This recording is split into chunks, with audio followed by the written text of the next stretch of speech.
What's up, my friends in film fandom, wherever you may be and however you may be watching? Thank you so much for giving us a little bit of your time. Jeremy, this season's been a ride. It's been a roller coaster, ups and downs, corkscrews. You mean more like a Ferris wheel? Something like that, yeah. The Ferris wheel was built after the zombie apocalypse actually started happening. That's something I saw in a video the other day. But I was like, whatever, great for a great visual. But yeah, it's 7 episodes, half of the second game now in the books as far as the TV show is concerned. And we're here to break down the final episode, episode 7, titled Convergence of The Last of Us. And, for guys like you, Jeremy, who are so steeped in the lore of the game, all the way up to guys like me who don't really know a whole lot about the game, but have gotten into the storytelling of it anyway, the world building. It was an interesting season. It was a very interesting finale to this season. I think it was just about what I was expecting. I wasn't really blown away by anything. I wasn't really disappointed by anything. I think it kind of hit all my expectations. But we're going to go ahead and break it all down right now, starting with the expert in the topic, my head or life mate, Jeremy. What's up, brother? Oh boy, this was a even if I know it's coming, it's still an emotional gut punch. Still, emotional roller coaster. I'm glad you found that picture of Abby for the thumbnail, because if that's not like one of we were talking before we got in here, that's not like one of the shots. It's like, if you saw the episode, it says a lot. I mean, if you've played the game, you definitely know, because my God, like, this is where it was all coming to. And I figured as much. This is where we were going to be right at the end of this season, was about the midpoint of the game, or at least maybe like a third of the way through, because as we're going to talk about, there's been some talks about other seasons, and I have thoughts about that. So that's why I say maybe a third of the way through, because apparently we can't make a third game, but we can sure make 3 fucking seasons out of this one game. But I digress. Neil, we got to have some words. Is all I want to say. I'm sure they'll get it all worked out one way or the other. I personally, we'll talk more in depth about it later. I'm not going to get into it all right now. Yeah, I don't want to. I'll still be here talking about it. Yeah, if I get Jeremy going too much, I may as well just clock out, go home, and just sit back and just let Jeremy go. I'll end the stream for you. I got it. He knows how to turn the stream off when he gets to the end, when he's finally runs out of breath. But or when his wife kicks him off and says, "Yeah, you're done for the night." Unplug the internet. Hold fire. But let's start off with the worst bit of foreshadowing that has ever happened in any television show. I mean, especially if you played the game, you know how things are going to go. And again, spoiler alert, folks, we're not holding back any spoilers. So if you don't know how some of the stuff is going to play out, how the game is going, some of the things that are going to happen with the characters, you may want to watch the episode or play the game and then come back and check out all your reviews. But yeah, and the worst bit of foreshadowing, Jesse and Ellie. We'll talk a little about the conversation later on. Do you have this conversation where she does make it clear to him, or he figures out rather, that he's the father of Dina's baby, and he has that one line where it's like, I don't even know what happens in the game except for what I've been told by Jeremy, not the second game anyway. And even I was just like, wow, that's some pretty heavy foreshadowing. He says, I can't die. I have to get me and my baby and my woman back to Jackson. We were like, bro, I know you can't see the future. It's like, do you want to die? Don't you remember saying stuff like that? There's things you don't say. You never say, I'll be right back, or I've got to get home. Right. I can't die. Yes, you can. And look at the world you live in. Everybody can die. Everybody can die in so many ways. Very harshly so, and very, very suddenly, as I'm sure going to get into, because Jesus Christ. Yeah. Yeah, that line did not age well. But for the whole hour it was true. I mean, I guess. Yeah, but I'm going to rearrange my notes here a little bit, because if I tell it too much out of order, I'm going to end up confusing myself. So let's go now. Really, I mean, we can break down really the biggest scene in this entire episode as soon as I find the thing. Let's see, and that's the big scene from the game. I mean, this was one that was going to be integral to this episode, not just the episode, but really to how the season kind of went anyway. This is one of the most anticipated scenes that people were going to see. Yeah. You know, Jeremy, let's start with the shoot, with the scene itself, the shooting. Ellie on her mission to try to find Abby comes across Owen and Mel as they are planning. The things that they said in this exchange that Ellie overhears are interesting. It makes me wonder exactly what's happening with Abby at this point. But you know, I'll ask you first. What do you think of just the scene, the way it played out on TV, on screen?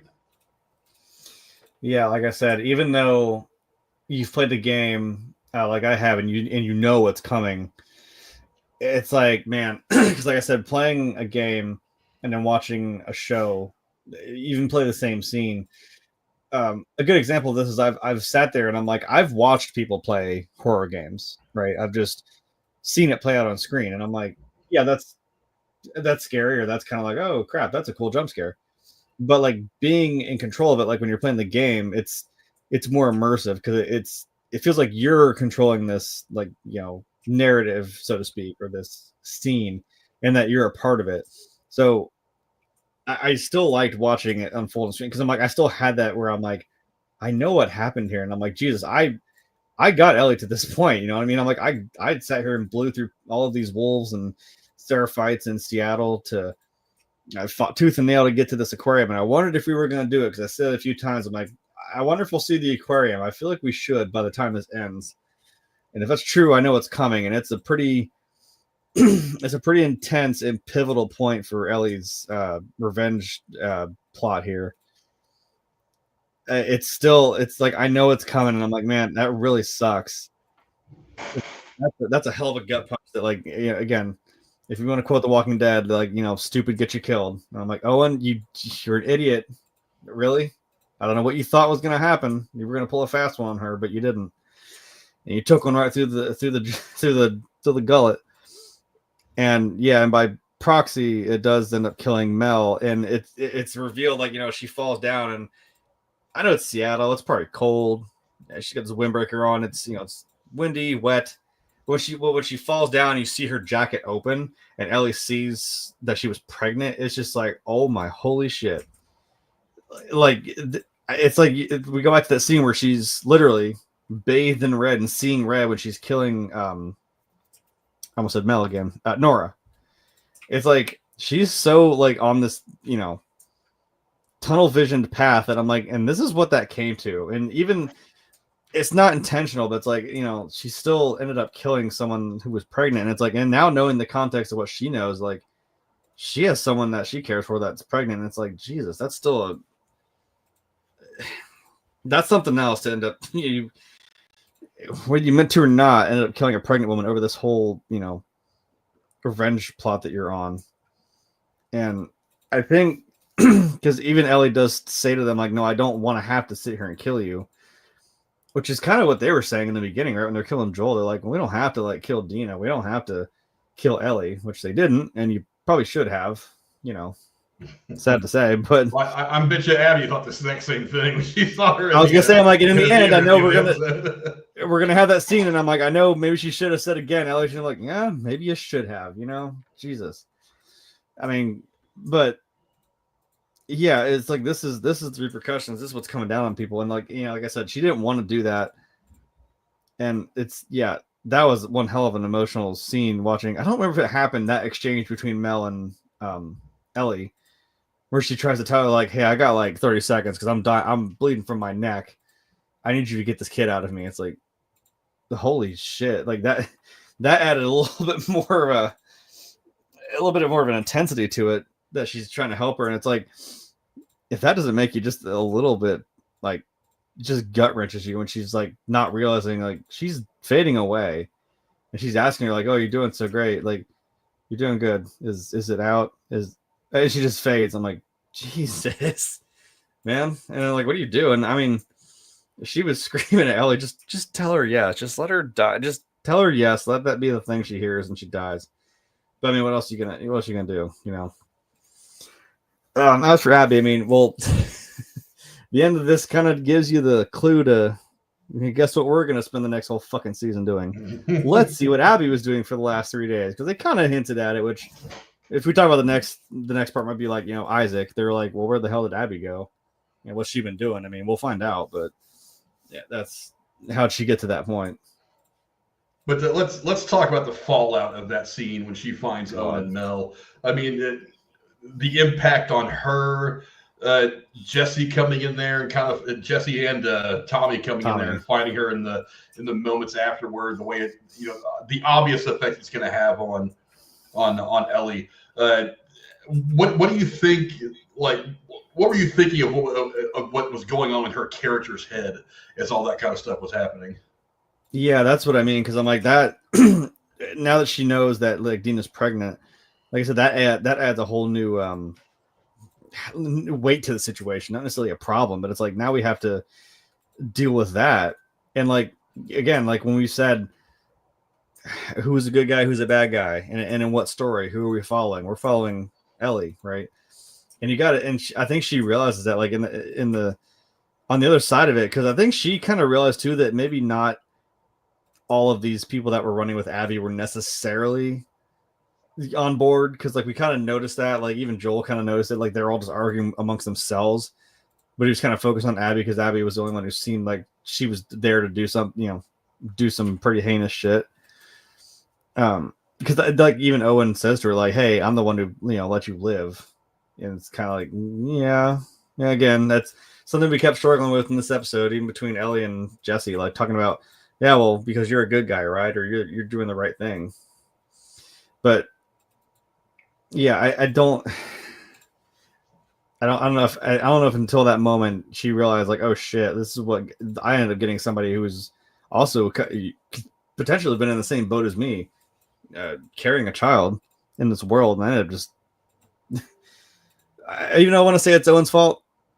you tried to pull a fast one on her, and I mean, you kind of end up getting the two of you killed. But I think that shows that's weighing on her mind, because now she's dealing with that same thing, and she's like, I just ended somebody's life who was carrying, a child as well. When she walks in that theater and she's just not like just 1,000 yards staring, just like walking past everybody, not saying a word. I'm like, yeah, I think that one's gonna take some time to process, like. Because I think I like that they're all like, maybe we should just like go home. This has not been a fun 3-day trip in Seattle. So on a good day. So yeah, that one's. I thought it was wrestle with. Yeah, I thought it was interesting that journey that she goes through just in that like 2 minutes of screen time. From I'm still single-minded purpose to get the revenge that I need to get to justify my own existence at this point, and here's these two in front of me. For one, I was just like, Jesus Christ, Owen, you're not going to get to your gun before she pulls that trigger. You're not that good. Nobody's really that good. only in the movies. She's already trained on you. Yeah. No, it ain't the other thing is, I was like, they seem to have some kind of an issue with Abby right now anyway. And selling Abby out seemed to be a much more logical fucking idea in the moment than to try to fight. She's going to kill us either way. Yeah. So we're dead either way. So maybe that was true. I mean, part of me thinks that I don't know exactly how it goes in the game. I know it's something similar to the scene how it played on TV, but it's like part of me thinks that if they would have just said, "Yeah, Abby's right here," she might have been like, "Okay, fuck you guys. Abby's the one that did the deed. I really want Abby more than I want you." And I don't imagine, and I don't know if she knows about these people's attitude towards the whole vendetta mission that Abby was on anyway. I mean, I don't know if she knows that if she let them go, that they just be like, you know what, I don't want any part of this Ellie girl anymore. I'm done. I'm checked out. She can have Abby. I just want to go on about my way. Because last I checked, if I'm saying this right, at least in the game anyway, it doesn't talk about it in the series. At least in the game anyway, Owen is the baby daddy for Mel, right? I'm pretty sure, because I'm like, I know there was also I'm trying to remember, there was a weird love triangle going on. I'm pretty sure between Owen, Mel, and then like Abby. So I definitely do remember. I had to sit there and watch Owen and Abby do the dirty in a dirty ass boat on the dock. I was like, okay, guys, thanks for that. Yeah, I remember there being some like awkward tensions between them, and I played it once. I'm pretty sure that might have been the issue there. Because, I mean, some time has passed. I don't really know how much they were Because we saw them together, Owen and Abby, kind of together in the very beginning, like even right after the aftermath of what Joel did. And it's been like 5 years. So I don't really know how much their relationship has really, stayed. And even when they went to take care of Joel, at that point, and then you're still talking. This is what, a few months still, even after that. Once they've gotten into Seattle, there was some time that passed before they even left, and then you can't imagine like going from Wyoming to Seattle takes some fucking time on horseback, just the two of them. So yeah, I don't know if I want to say like a year later, but and also Abby's like gone AWOL. I don't know what the hell's going on with her. So, but we'll see what's going on with that. I'm sure. Well, yeah, we'll figure that out in season 2.5 or whatever the hell. Yeah, they did. I was waiting for it. They didn't do something in that scene though, which I could say I was surprised, but I'm also not surprised. I was waiting for it because if you played the game, I was like, when she goes in the aquarium and she goes down she's looking down that long hallway. I was like, wait a minute, this is when Abby's dog just barrels down at her, kills him. I was waiting for him. Like, are we gonna kill the dog? We've already killed a kid and we killed a pregnant woman in this series. So I mean, like, where's the line? I guess. I mean. I was like, I'm pretty sure I remember old Fido coming barreling down at me in that hallway right before that scene where she finally gets into that main room of the aquarium and comes down on Mel and Owen. And she plugs Abby's dog right there. I'm like, yeah, well, screw you, Fido. I still don't care about that dog. I'm sorry. I still don't. And it's dumb. And did we notice that Ellie learned that little trick from Joel? She's like, hey, you're going to point the map. And then you're going to point the map and it better fucking match. I'm like, that's cute. She learned that one from Joel, didn't she? Well, I think that's also not just is that a callback to something Joel did, but it's also an indication that she has become at this point Joel.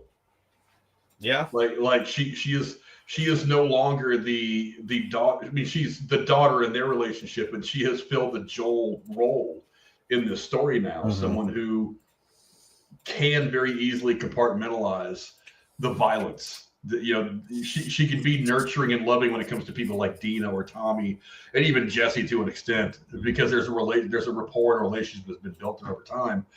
But she can, just like Joel has proven many times over the course of this entire series, he can flip that switch and be extremely violent. I mean, going all the way back to when they're first leaving Boston early in season 1, mm-hmm. He's pummeling that federal officer that was on patrol. Yeah. It's like Joe's the good guy, but I mean, it's very clear that he has the ability to do terrible, awful things. And Ellie has just proven in this scene that she also can do terrible, awful things, even though one of those things was very much by accident. But I mean, she shot dude through the fucking throat. I mean, it's not like she shot to wound the guy. I mean, she didn't mean to, yeah. All the way through. So, And how many pregnant women do you intend to go out and kill? It's like, I don't think that was really in her cards. So it kind of makes sense that she's having a hell of a breakdown watching Mel just fade away after she'd taken one right in the jugular. Well, also, and the way it breaks her in that moment, it's like she, in the blink of an eye, almost literally goes from. It's like, this is where this led you. Goes from, I'm the Joel character. I've switched off my empathy and I don't give a shit about anything else. I just want to take care of this thing. To, oh my God, what have I done? It's like we all have that kind of moment where, we all have that moment. Maybe not to this extent, but we're just like, holy shit, maybe. That wasn't a good thing. You're like, the ramifications are right in front of me, and I have to deal with them right now. I mean, like I said, not to that extent, but I mean, but it happens to everybody at least once, and it's a terrible feeling. And compounding on top of the fact that she not only killed a pregnant woman accidentally, not even know she was pregnant.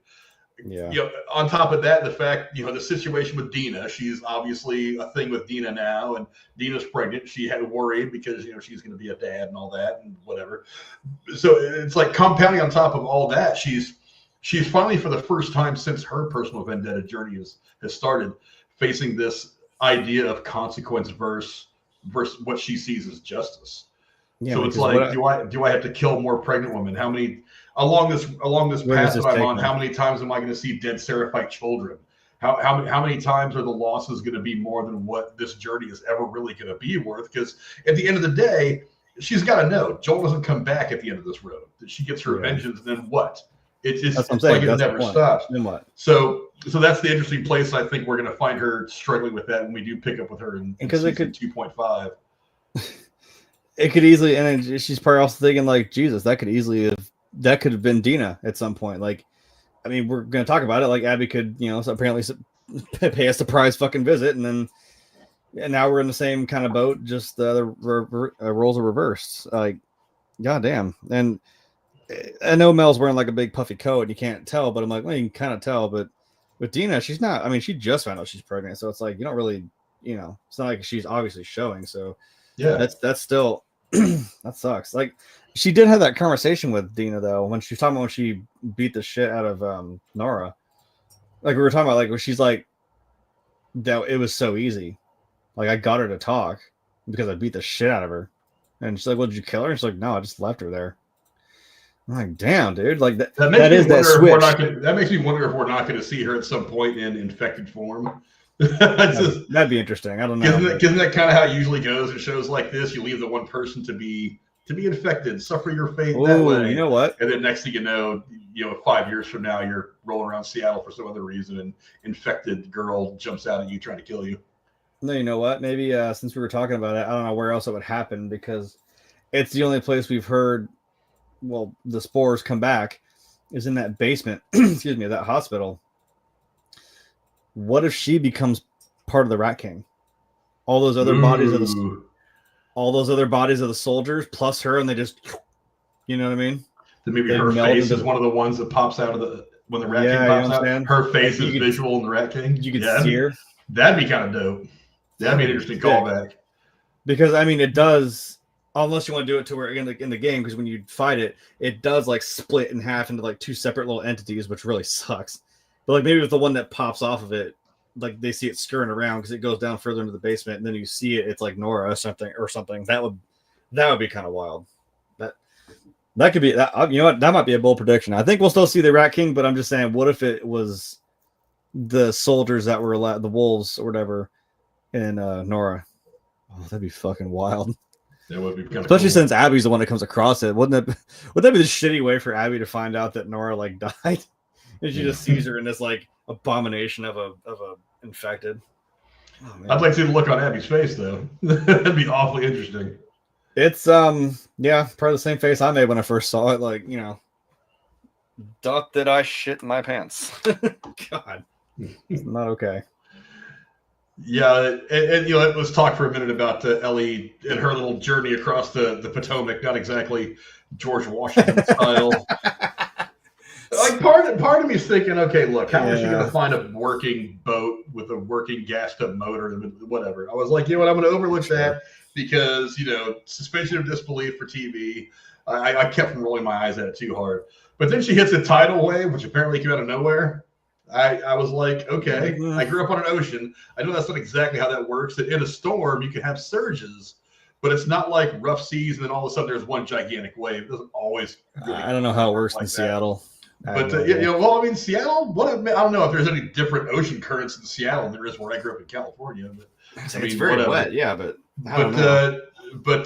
she does eventually wash up and she gets found by a Seraphite child who at first I thought might kind of be cool about it, but then I realized no, the Seraphites are kind of assholes too. And yes, I know this is not the scene where she gets strung up. I couldn't find a picture of that, but this is from early in the season where you guys will get the visual.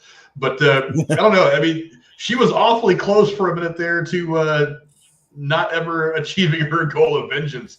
And I was kind of wondering myself, I was like, how the hell did she get out of this one? Because it doesn't seem like the Seraphites have been just letting her go or listening to what she says. They're just kind of stuck gutting these people as a matter of course. What do you think of that scene? Because I know there wasn't anything like that scene in the game. I've read that. I had read that they had kind of written that scene, but never actually did anything with it in the game. And it was kind of interesting to me they decided to put it in here. What do you think of that scene?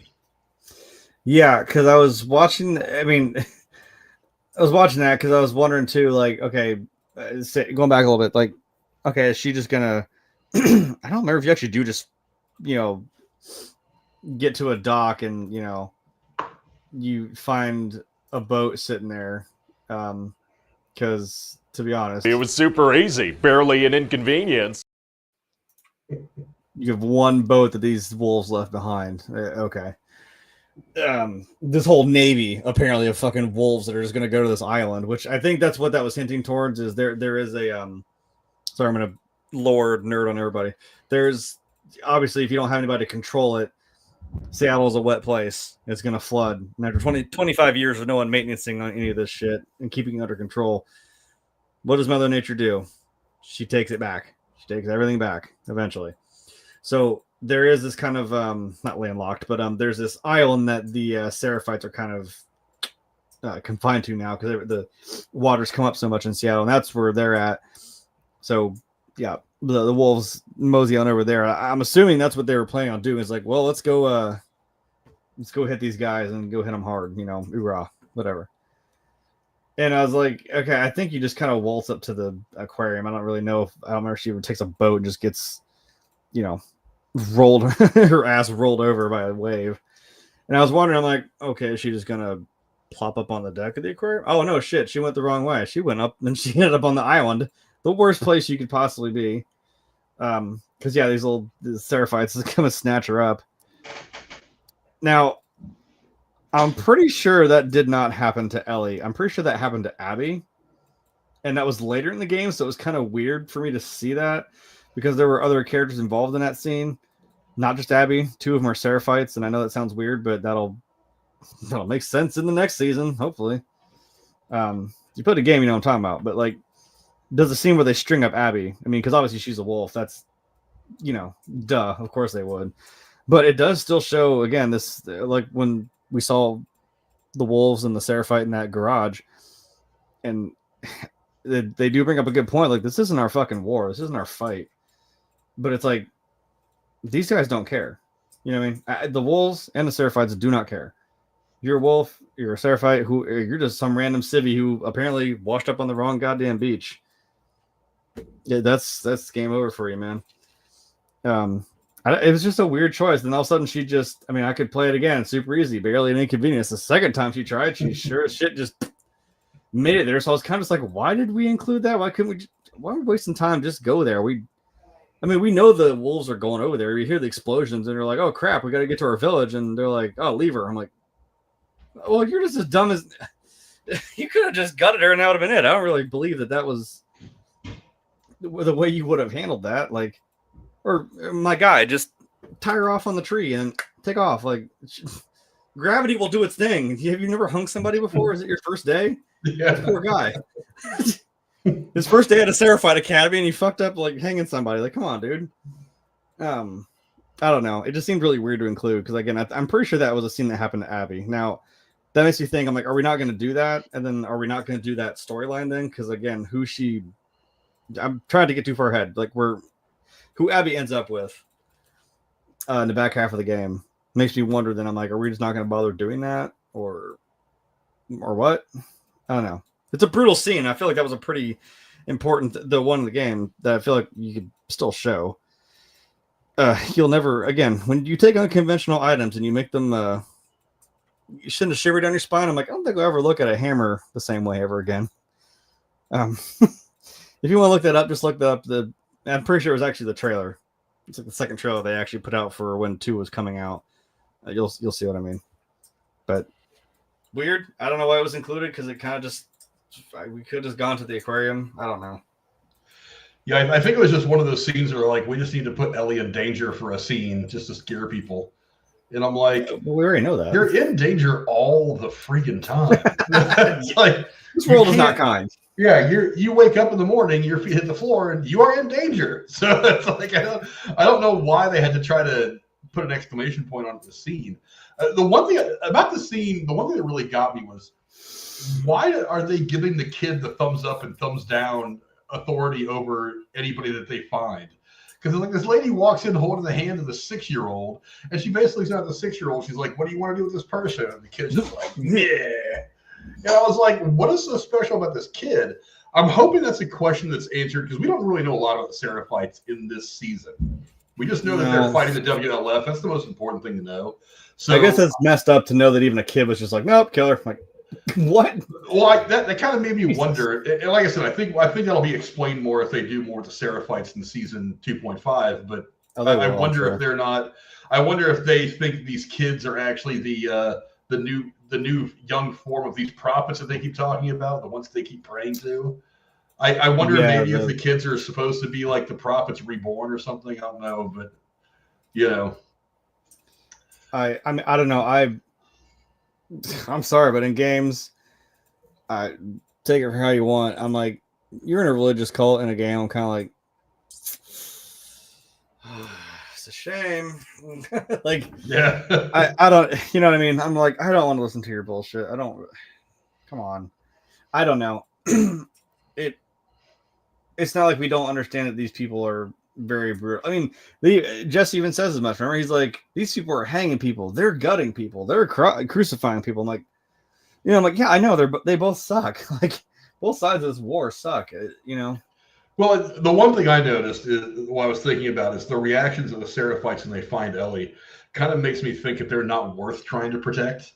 So it's like for Ellie, being all gung ho about trying to save that one Seraphite kid at one point in this episode. The exact same people are just look at her and they're like, nah, kill this chick. She's not really important enough. Yeah. And it's like, so it makes me wonder. Maybe she realizes it. Yeah. Now it makes me wonder, like, is everybody the bad guy in this movie? I mean, in this show, I kind of think so. I kind of think so because if you think about it, in a world like this, survival is kind of the only position you've got, and you're going to do a lot of things that you wouldn't normally do to survive. So I guess it kind of makes everybody the bad guy. I mean, with the exception of the people in Jackson, maybe who are just trying to kind of like self-sustain, but like anybody who's not in the comforts of a walled-off city like Jackson, they're just kind of all bad guys. They're killing everybody else to get their materials, their resources, for whatever reason. They're just killing each other because what else is there to do at this point in this world? So it's like, is anybody the good guy anymore? But yeah, people handle it. Yeah. Yeah, I don't know how. I don't know how they're going to explain why the kids seem so important in the next season, which I hope they will, because I think that would be kind of interesting. I have a thought, but I don't think it's going to be it because they're way too young. Like I said, there are 2 Seraphite kids that are going to be important later. Yes, with Abby, but I don't think that was one of them because they're like way too young. These kids were like early teens, maybe mid-teens. So yeah, I don't know. Most of it just to show that brutality and Ellie maybe realizing, like you said, like maybe these people, just put a bullet in her head, screw them. So I don't know. It's not worth it. Shout out to the chat real quick. BJ here for the beginning. Hello, BJ. Always good to see you. Casey's just screaming our names. That's not the first time Casey screamed a guy's name. And then BJ just returns it right back. Casey, hey! Don't put my name in Casey's mouth. No. Keep your name my name out of your mouth, Casey. You got to slap him. And then, of course, he's just keeping it going. With your ass. I appreciate the chat activity it does up with YouTube. Wadi, however, says that without Pedro Pascal, the show is so bad. Pedro carried the show. I disagree. Sure. I for one, I mean, look, if you know anything about the game, you know what's going to happen to the character anyway. So, I mean, even in the game, he's only around for a set amount of time, and then the story moves on. I'm going to say it. I'm going to fucking say it again. I'm sure you're complaining that he was in it because he's in everything. And then now you're just going to bitch that he's gone. Well, I don't. There are people that do have that argument. If that's not your argument, great, man. But I'm just like, I've heard people be like, why is Pedro Pascal and everything? Oh my God, why the hell is he in every show? And then like when you come up, you're like, why? He's the best character. He's the best thing about everything. It's like, make up your mind. I mean, really, like, not really. I mean, like you're probably about to say that. It's like, no, not necessarily. That's the narrative still goes on. And I mean, if we've ever watched, well, I haven't watched, but you watch Game of Thrones, I'm like, I don't care who the character is. They're gonna kill him anyway because that's a little more true to life. That people do just kind of die, and they, yeah, life's more real to that. You have to imagine in the world that they exist in, everybody's kind of on borrowed time. So even if you're lucky enough to die, for your life to end uninfected, your life is probably going to end in a way that's not comfortable or not peaceful. There's not a whole lot of people dying of old age after the cordyceps apocalypse. You know what I mean? Yeah, like I said, it's not. I mean, yeah, we like our good guys, we like them surviving. But I'm like, yeah, but that is kind of boring. Like if you know that, a main character like that can still die, and then they do. Like, holy crap, you know what I mean? That's more true to how it is, and it sucks because that's how do you got to go on without these people? Well, like, killing main characters can be a touchy situation.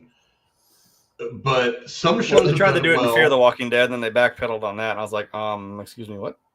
Some shows have done it well, but I mean, Walking Dead, same thing. It's like if you're in the zombie apocalypse, you got to imagine there's not a lot of people dying of old age in that situation. A lot of people are either dying through violent means from raiders, or you're getting bitten and infected, and you're walking like a zombie, or you're getting torn apart by a zombie. There's not too many, not a lot of people are dying in their sleep, but. But killing the main characters, I mean, ER killed off plenty of main characters over the 200 years that it was on TV. Grey's Anatomy has done it with a couple people. 24, I know I'm reaching back a little bit to the early 2000s, but I mean, even 24, they killed a main character every season. And and one of the things they even did to kind of establish how crazy that show was going to be is in the end of the first season, they actually shot 2 endings, one where Jack's wife lives and one where Jack's wife dies. And as they got to the point where they had to make a decision, they were like, you know what, we're going to go ahead and kill her because we want everybody to know that nobody in the show's safe. And so at the end, so that's the final scene of the first season is Jack holding his dead wife. And so that tells you right away that the stakes are higher than just good guys always going to win in the end because it makes for good TV. It's going to be like everybody's in trouble now. Nobody's safe. And that heightens the tension and makes watching it more fun. But like I said, on top of that, anybody who knows how this thing goes in the game knows that Joel gets whacked at some point in the second game and that the story has to go on without him. So why wouldn't that happen in the show? I think it would have been way too big of a departure for you to explain why Joel doesn't die in the show, but he dies in the game. Yeah, and I was going to say they didn't quite... excuse me. If you know the Walking Dead comics, Rick does die. Now, albeit he dies a little older aged and kind of in a shitty way, which that is kind of the point of it. You're like, geez, after all that, and that's how he dies? And yes, granted, he does die in the second to last issue, because the last one's like a flash forward to where Carl is now a full-grown adult with a daughter of his own. Spoilers if no one's read the comics, but I'm just saying, like, Rick does die at the end, and it's like, damn. You know what I mean? Like your main, I know we say with Walking Dead, like there are main core characters that do die, but I'm like, this is your main dude, and he does die. Now, spoilers, and they don't do it in the show version. I think we're trying to, and then didn't, and then killed off the person who does kill him, and I was like, well, that's weird. Like, I thought maybe he would do something else, but I guess he didn't. He does die in a cheap and shitty way, which I guess, to be fair, is how Rick died in the comic, but they didn't do it that way. But still, it's. I had another. I don't remember which series I was going to talk about. Where your main character is up for question, but yeah, it's one issue of a comic, but you still see that. Yeah, everyone still goes on. Like I said, Carl grows up. He still lives through the apocalypse. Like I said, he has a daughter of his own. He's sitting there telling her stories about Grandpa. You know how Rick basically saved the world. You know what I mean? So the narrative still goes on. Either way. Yeah, let's talk about the other big scene now, and that's the scene in the theater where everything kind of goes sideways. Oh, Jesus Christ! Let's start. Is this picture right here? Yeah, this is the one. Is this sitting there talking? But is this that meme of this is pictures taken moments before disaster? Moments before disaster. The final picture of famous people. There's young Miziano. Moments before he was killed. But I really like there was good dialogue, stuff like that. Obviously, Ellie is coming down off the sudden shock and everything that happened with Mel and Owen. Of the double homicide. Yeah, the triple homicide. Triple homicide. I'm pretty sure in Seattle she would have gotten pinched for killing the baby too. But yeah, I'm pretty sure. But she's coming to grips with the fact that maybe all this revenge journey isn't worth it, while at the same time, the look in her eyes is obviously one of, I've got to finish this somehow. But she's definitely confused. She's definitely broken. She's definitely turned her vision inward to try to figure out how far do you take feeling and all this.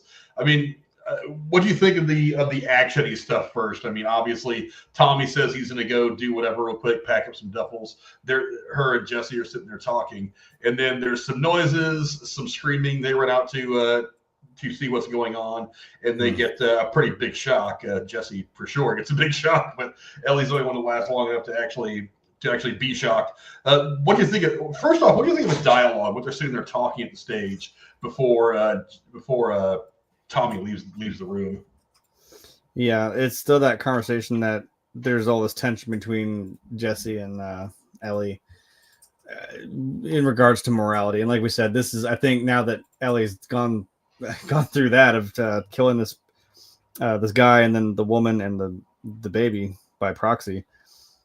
Yeah, it's the whole like, yeah, is this even worth it anymore? Like, how far do we take this? Because if this is what this has led to now is again, accident or not, man, like that's a big deal. And they're having that discussion, and because they've been talking back and forth about like Jesse, do you think you're the good guy, right? Like, and everyone else is just an asshole, like is what Ellie was saying to him. But I do like that moment. I mean, because he tells her like, yeah, no, I voted no. Like, I didn't want to do this. You know what I mean? So I get why he's kind of pissed off at her. He didn't want to be there in the first place. But I like that, because she's already kind of figured out like what, because your selfish Ash would have been like, no, we're not going back for Ellie. Fuck her. Like, right? Like, I bet Tommy made you come back, and he just goes, no. I'm like, well, to be fair, your woman over there is pregnant, so I don't know if that was supposed to be like, oh, maybe he did come back for for the two of them, or for her, but yeah, there's bigger stakes here. But no, it's a nice moment. Like they kind of, yeah, maybe Jesse's not so bad after all. I hope nothing bad happens to him. Fucking hell! I'm like, I knew like he said it early in the episode. He can't die.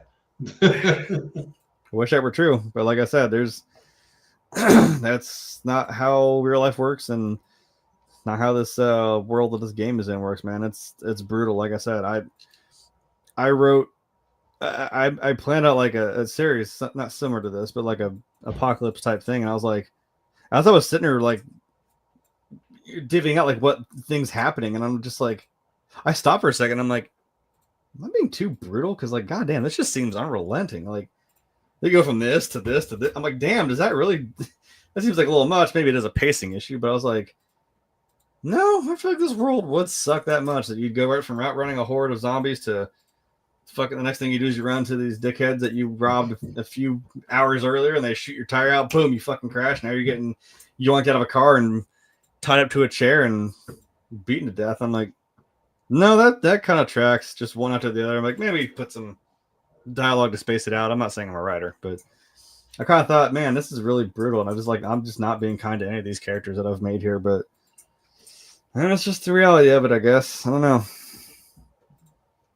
Although Abby does just kind of, I mean, I don't know how the hell of all people, she just, again, I'm going to do it one more time because she just all of a sudden waltzes in there and she found them. It was super easy, barely an inconvenience.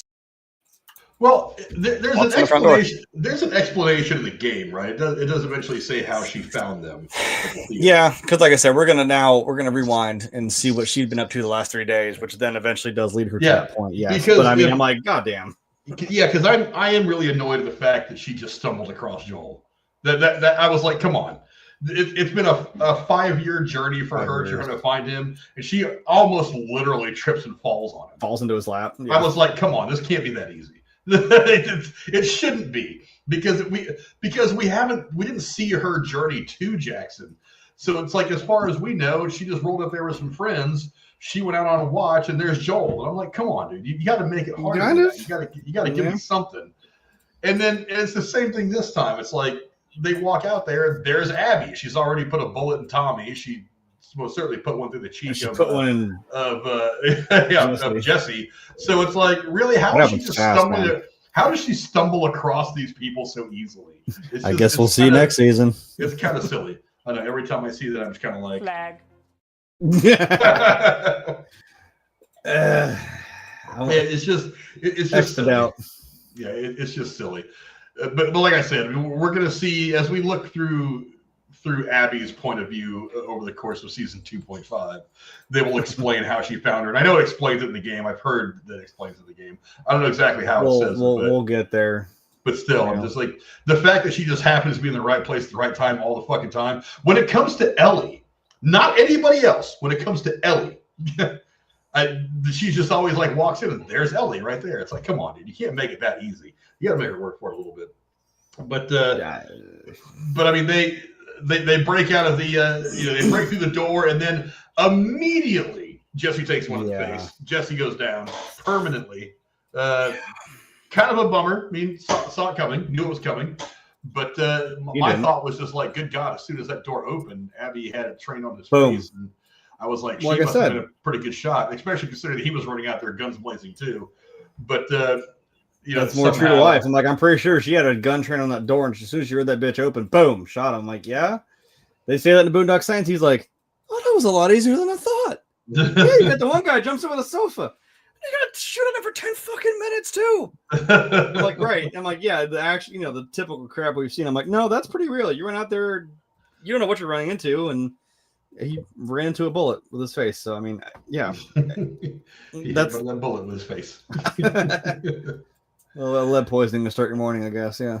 Hey, turn the other cheek. You got shot at it, but but yeah, that whole conversation between Ellie and Abby, I was just like, I just want you two to fight. I'm so tired of and I understand there's story we have to go through, and I'm fine with that. They'll fight. But I'm just like, how many times do these two have to get together before finally we just drop the bullshit, drop the guns, and let these two chicks throw hands? I mean, because that's kind of where it's going to end up. But let's just get there.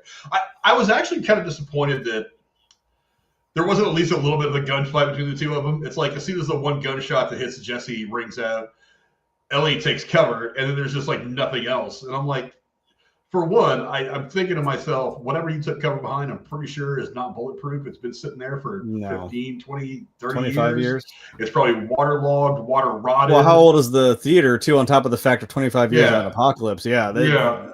I'm willing to bet it's not.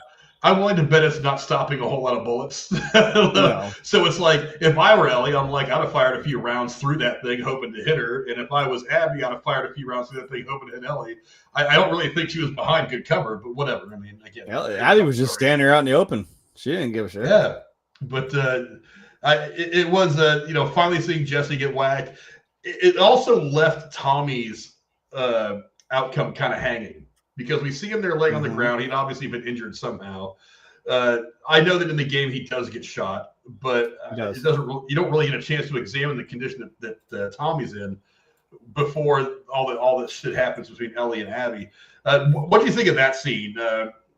How do you like the way that it played out on camera, and compare it to the game a little bit, and maybe tell me why it was a little different?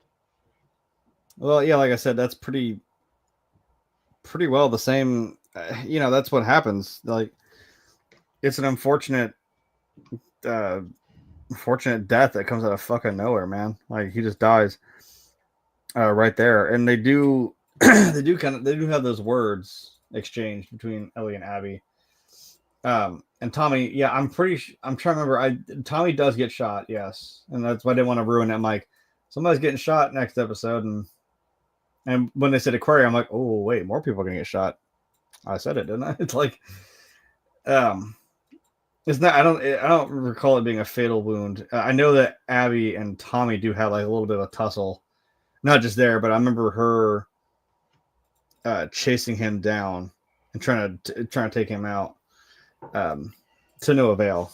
But yeah, she does end up like winging him. But I think that might be after. I'm trying to remember because I know that she gets the drop on him in that theater lobby. But that does kind of have the same, like I said, you build to this boiling point. Like I said, we're going to get to these two meeting in this theater, and then it's going to, like you said, we're going to have a Sopranos ending. It's going to cut to black. You hear a gunshot, and you're like, who was it? I mean, Ellie dropped her gun, but like, I mean, was it? It could have even been Dina. But you don't know. She's up around the balcony, like, hey, surprise, bitch. Take a shot at Abby. Or was it Tommy? Was it Abby? Did she shoot at Ellie? Did she shoot at fucking Tommy? You don't know. And as dumb and soprano-y as that sounds, I'm like, I would have just ended there. Because I'm like, well, if you already know the game, and I'm like, are you sure people, because that was the whole point, is I'm like, are you sure people are going to want to do this? I know you went ahead and showed hey, Abby's waking up. Why is Abby waking up? Where is she at? Oh, she's at if you know what that is, that's that big stadium where the Wolves have a pretty big stronghold. And it just rewinds to like, day one. I'm like, yeah, I know that. I'm kind of like underwhelmed. I'm like, I know that's what's coming. Like, now we're gonna see what the hell she's been up to.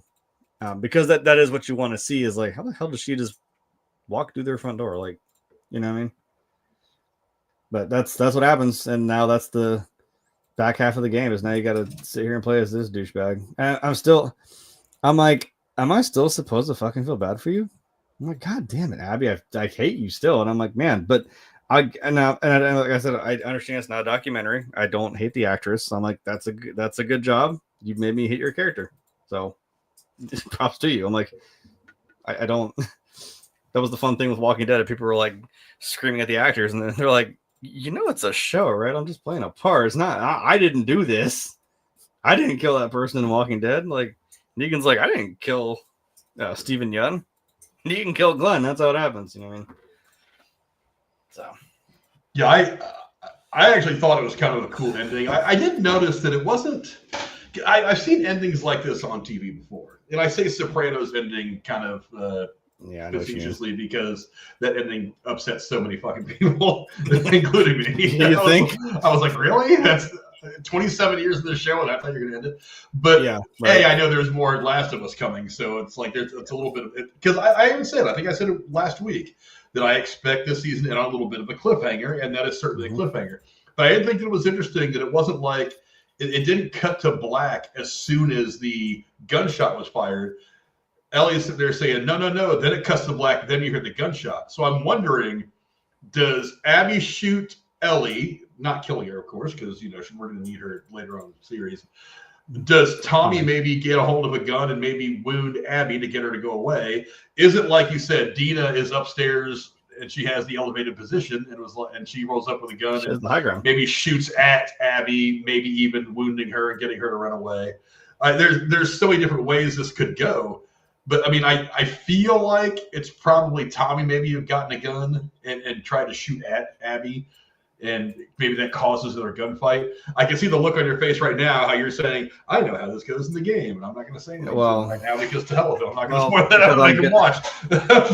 but because they've taken some deviations here and there, even somebody like you who kind of already knows how this goes in the game can't be 100% sure that it's going to go down exactly that way.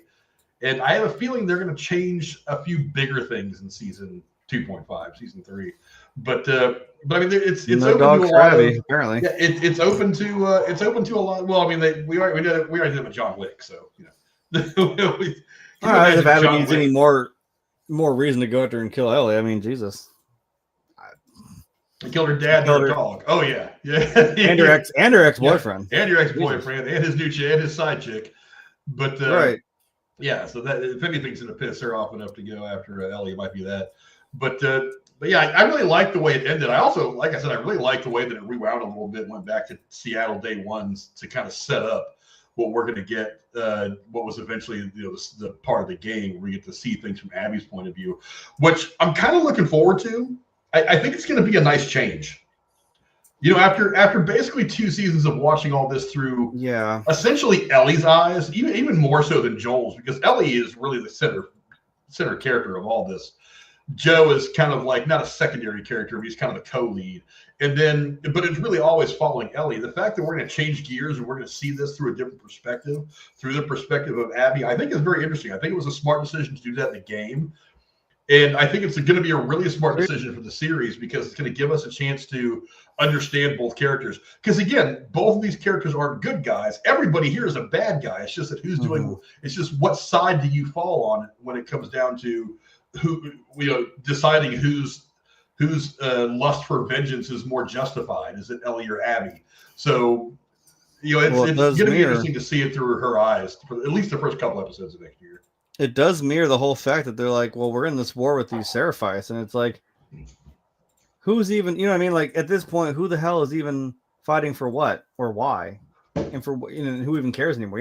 That's on a bigger scale. That's kind of what's happening. It's like we're just going to keep, who's eventually going to stop this back and forth with each other, because this is where it's blown up to. Like I said, where Ellie ended up killing a pregnant chick. So, where does this ripple effect fucking stop? So I don't know. Now the big difference, I'm still just like, God damn, fucking Abby. I'm like, every time I see her face, I'm like, God, maybe it's game feelings coming up where I'm like, I hate this person so much. The difference is we had already seen the context for Abby, right? We've seen that first scene where she's burying the rest of the Fireflies along with, her dad. So you understand where she's coming from. There was no context at all in the game. You don't know who the fuck this person is. All you know is, boom, she whacked Joel. And you're like, what, hello? Then you play as Ellie throughout the whole leading up to that point, going to Seattle, bit bopping around Seattle with Dina, finding out Dina's pregnant. Whoops. Now she's in the theater. You end up going to the aquarium and doing that whole number, coming back and getting dropped on by Abby again. And I'm like, what is the deal? And then you cut to, hey, here's a few days ago. I'm like, what? Now you're Abby. I'm like, why? And like I said, no context. I'm like, why the fuck do I care? Why do I want to play as this person? I don't. And then I'm like, are you going to make me sit here and play with this character for a couple hours to get context? Or am I supposed to then maybe understand her side of it, maybe? Or feel bad? I'm like, I get what you're trying to do narratively, because it's like, yes, now if we followed Abby's story, you're kind of like, oh, well, yeah, he's kind of a dickhead, which we know that. But I mean, she's the bad guy. I'm like, well, but these are the characters we're with. Brand new character, no context, comes in, whacks a character that we've seen and played for with a game, like a whole game and a half. And I'm like, you have a big mountain to climb if you want me to actually care about you. And that's kind of what the back half tries to do. And I'm assuming that's what I keep saying 2. Season 3 he's going to apparently do. Season 2.5. We'll call it 2.5 since it's the second game. Well, I'm sure we're going to talk about it. Apparently that may not be the end of the story. So we'll get to that in a minute. But Neil, we got to have words. I'm telling you. God, I need to reach out and see how much is an hour-long interview with Neil Druckmann, because me and Jeremy we have questions. I need my people to call his people. But one of the things I did notice about this episode is it plays really fast. I know the episode was still roughly 50-something minutes long. I think it was like in the 52-minute range. But I swear to God, it felt like this episode took about a half an hour. Did it feel like a shorter episode to you than anything we got so far this season? It kind of did. I mean, there were moments where it slowed down a little bit, like I said, when I knew the scene with the aquarium was coming up, and then kind of with the scene with Abby. And there were dialogue bits, like I said, between Jesse and Ellie, but man, it seemed like about as fast as Jesse walked out that door and hit the fucking floor. I was like, yeah, that's about how it felt. Like, yeah. Poor Jesse. Thank you for that. Yeah, man. Shit. Well, Dina's baby's looking at one daddy now. That's about how I felt at the end of this episode. My God. Just lay down and die. Jesus. Yeah. It was emotion. Wait, hold on. Wait, I have it. That's a perfect follow-up. Thank you. Emotional damage. Damn right. That's his whole show in 2 words. In a game. Jesus Christ. Yeah, I thought it was fast. It felt really, really fast.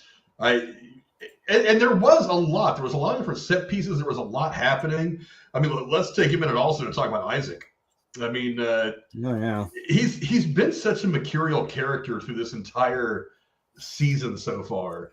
You get bits and pieces of him, and it feels like it's coming close to telling you a lot about him. But it's like, as we sit here now, we're done with season 2. We've got 7 episodes. He's been in a few of them. We still don't really know exactly what the hell his motivation is. We don't really know what his relationship with Abby is. I mean, obviously, he sees her as she's the chosen one, apparently. As a lieutenant, as a second in command, someone who can continue the fight if he ends up getting, killed by a Seraphite or whatever. He obviously thinks that she's someone special, but there's dialogue over the course of this episode specifically that makes you wonder exactly what the hell is going on with her and how he fits into all this. He is still a gigantic question mark in all this stuff now that we're done with the second season. I mean, where do you think he's going to go from here on the show? I mean, I know that you know plenty about what happens in the game, but like on the show, I feel like they're going to change a little bit of his direction as well. Maybe not in a huge way, but certainly a little bit. I mean, what do you think of the way that he's been portrayed so far in the season? Yeah, it's kind of nice. It's like seeing this. We don't have a whole lot of context to this leader of this group of wolves, right? And we kind of know, like with the Seraphites, like their so-called leader, this prophet, has died. So like, we don't really know any much more about their hierarchy. But like, all we know is this guy here is, like I said, that scene where you see him with the cookware and he's torturing that Seraphite. It's like, I don't know if he just knows that, like, because this war that they're fighting for whatever purpose at this point, like, who said what to who. Also, can I point out on the left side there that Midwestern fucking, that's a curse. I've seen that pattern on that cup before on plates, on bowls, and I'm like, motherfucker, it's everywhere. That white cup with the gold little emblems. You know what I'm talking about. If you know what I'm talking about, man. That looks like a coffee cup straight out of the 70s. Like, I'm pretty, like, my parents have that. I grew up on plates and bowls and shit that looked just like that. I was like, me too. Damn pattern. Yeah, it looked like something straight out of the 70s. Yeah, I'm sorry. It was like so noticeable. It's like, look, it's like in a light, like it's going to give you a side quest in this shot. But no, I'm sorry. At a squirrel moment. Yeah, but this dude who's I wonder if, because like I said, I like that scene in this shot here where that woman's talking to him, and she's even like, "What the fuck's so special about Abby?" You know what I mean? I was like, right. Explain yourself, Isaac. I'm kind of like, but it didn't really explain it. It was like someone needs to be second in command, or he's like, she's going to be the one to lead this. So I'm like, it's weird. I don't know what he sees in her that makes her so special. Or I don't know if maybe he knows. Obviously, I'm sure he knows that like her dad got killed. I don't necessarily know if he knows it's Joel or was Joel at this point. But yeah, it's a weird thing to see him do that. And I'm like, again, we're fighting this kind of pointless war. And I don't know if he really thinks that, like, yeah, maybe I need to have something in the back pocket here. And that's my ace in the hole here is Abby. But I'm still kind of with that woman. I'm like, fuck makes her so special. Yeah, I mean, because she even said, like, well, they die, and then what? Or Abby's missing. So then what? Then you die, I die. Then what happens then? Like, do you become, leaderless like so-called leaderless like the Seraphites, where you just have a prophet who guides you in some spiritual way? Yeah. Well, again, now that we're gonna be with Abby, like there's obviously gonna be a lot more with Isaac in the wolves and their inner workings now that we've picked up with Abby. So there'll be more context, I'm sure, but maybe she'll pet a dog in that scene. Like, I don't know. She does get ready, and like you literally just had that happen in the aquarium where I put a shotgun barrel down that dog's throat, and then the next scene, oh, hey, who's a good boy? Who's a good boy? In the cage, I'm like, fuck you, Abby. Yeah. Look, Neil Druckmann, if Jeremy wants anything, he wants the scene where Abby's dog gets whacked, and he wants to know why the hell there isn't a third game out. So reach out to Jeremy on Twitter and let him know why these things are so. Why did I literally see an interview with you where you're like, is there a third game? And he does the what? Like, he didn't hear it. Like, you heard the fucking question, asshole. Just, I don't know. Give a non-answer. Don't be like, what? Anyway, I don't know how long we're going to do this show. Like, how long? I literally, he said, I don't know how long I want to do this. And even though you're talking about a third fucking season for this, or a fourth, whatever the fuck. And I'm like, and he's like, oh, then all my attention is going to go to this, whatever. It was a game. I was like, but you can't do a third. Okay, Neil, I'm just saying, just keep the train going. Like I said, you've now got it in another medium, which opens it up to a lot of people who have not experienced this story or this game, or a game. Keep it going. Like, give more people more content to go back to. I don't know. I'm sure we'll talk about it, like why we're dragging game 2 into like 5 seasons. But 5, maybe 3. I don't know. It depends. But we had talked already about what is the future of this story going to hold, both in television and video game form. You just mentioned it, that he said that game 3 is probably not coming anytime soon, but he did. Neil Druckmann did say that there is a good opportunity that we could see a 4th season of The Last of Us, which makes me wonder, are they going to Are they going to try to stretch out the second game into 3 seasons, which I think would be a terrible idea? I hope to God you don't. Are they going to do something like? And I suggested this was a possibility a couple weeks ago. I think that in the time frame that we're between the end of this season and the beginning, or rather the end of next season, they could announce that another game is coming out, and maybe he's working on a storyline for it right now. He's already talked about it with Craig Mazin and said, this is what the third game is going to look like. Build your 4th season around this. Or would they do something that I'm sure would piss about 90% of video game fans off, and just write a 4th season that doesn't have anything to do with any game, and just kind of wrap things up that way? Don't Game of Thrones storyline. A whole fresh storyline. I know that's probably the least favorite idea that most people would have out there, and I'm sure that would cause quite a stir. But I mean, the possibilities of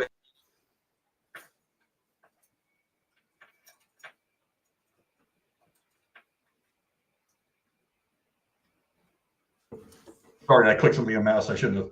But okay. I was like, oh God, where did I'm by myself now. I went to go click off this picture, and then I felt like Ellie there for a second. I'm like, the hell am I? Well, I'm using Jennifer's mouse and computer the last couple of weeks because I haven't been able to get to fixing my computer. And she's got those weird buttons on the side of her mouse that when you click them, they do things. Ooh, gamer stuff. Yeah, it's whatever. Fancy. All I know is it's pink, and I'm feeling very, very not mannish right now using pink stuff while I'm doing these streams. But they're not. Brings your eyes out. What are you talking about? But yeah, what do you think is going to happen? Are we going to get a season 4? Are we going to get a game 3 that eventually gives us the plot for season 4? How do you see this working out? And by all means, blather on as much as you want, because you're way more in tune with the game and the show than I am. I just watch the show, so feel free to give me your deep thoughts. So I know you're not just going to blatantly flat out say, yeah, we're making a 3rd game. I mean, if you don't really have the kernels of that idea really fleshed out yet, like you said, maybe you don't want to just bring that to the forefront just yet. Sure, they could announce it later.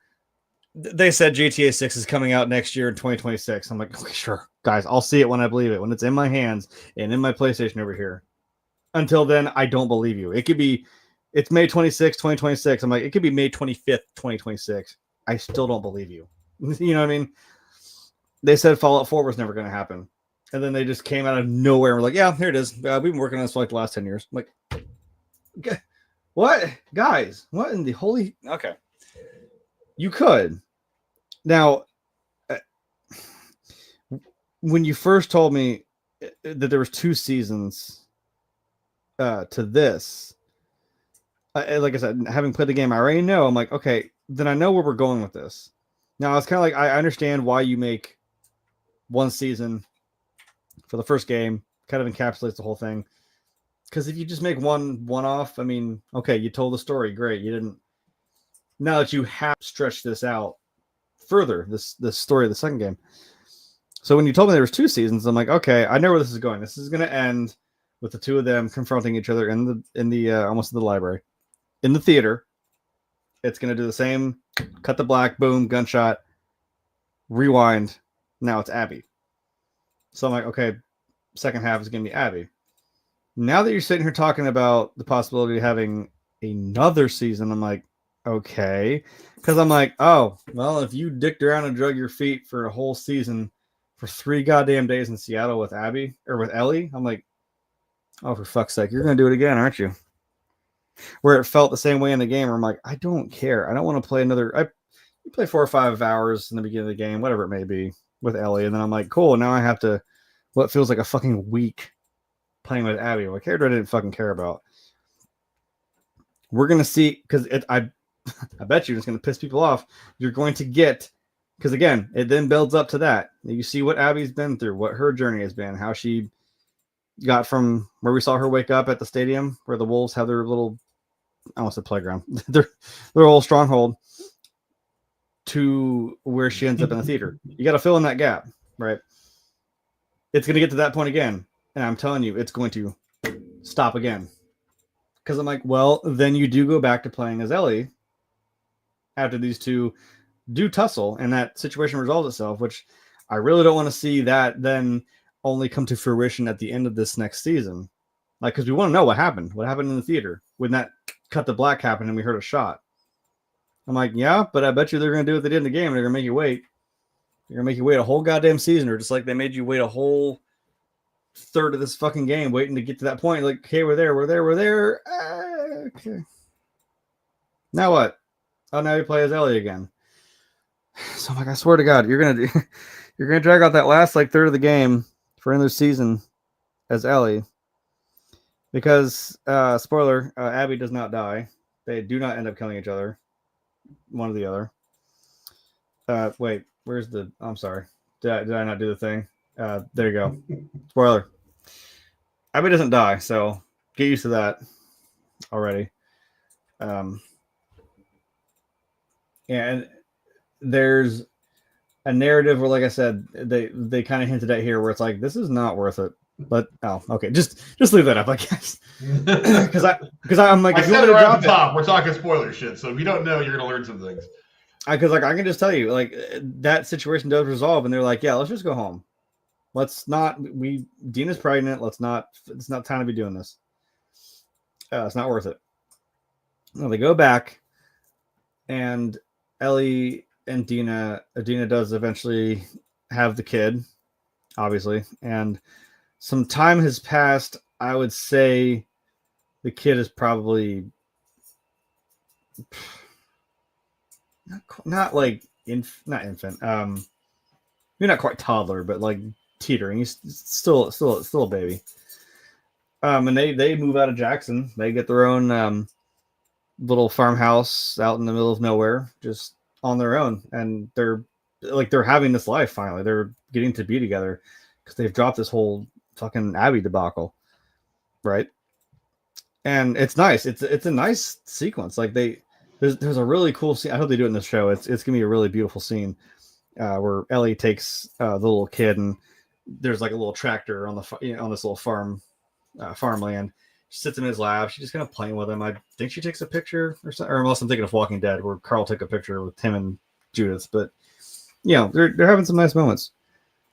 And it's kind of funny that it's flipped, because then Tommy shows up to visit them, and Tommy lays out some maps and some shit on the table, like, hey, like I think we figured it out where Abby is. Like we, like if you're still on board with this. And Ellie's, you can tell she's kind of struggling, like, hey, I don't know. And this is the thing is that I loved about Dina, is Dina was always like the rock. She is like, dude, no, like we're not doing this. Like we're past this. Let's just let it go. Because like I said,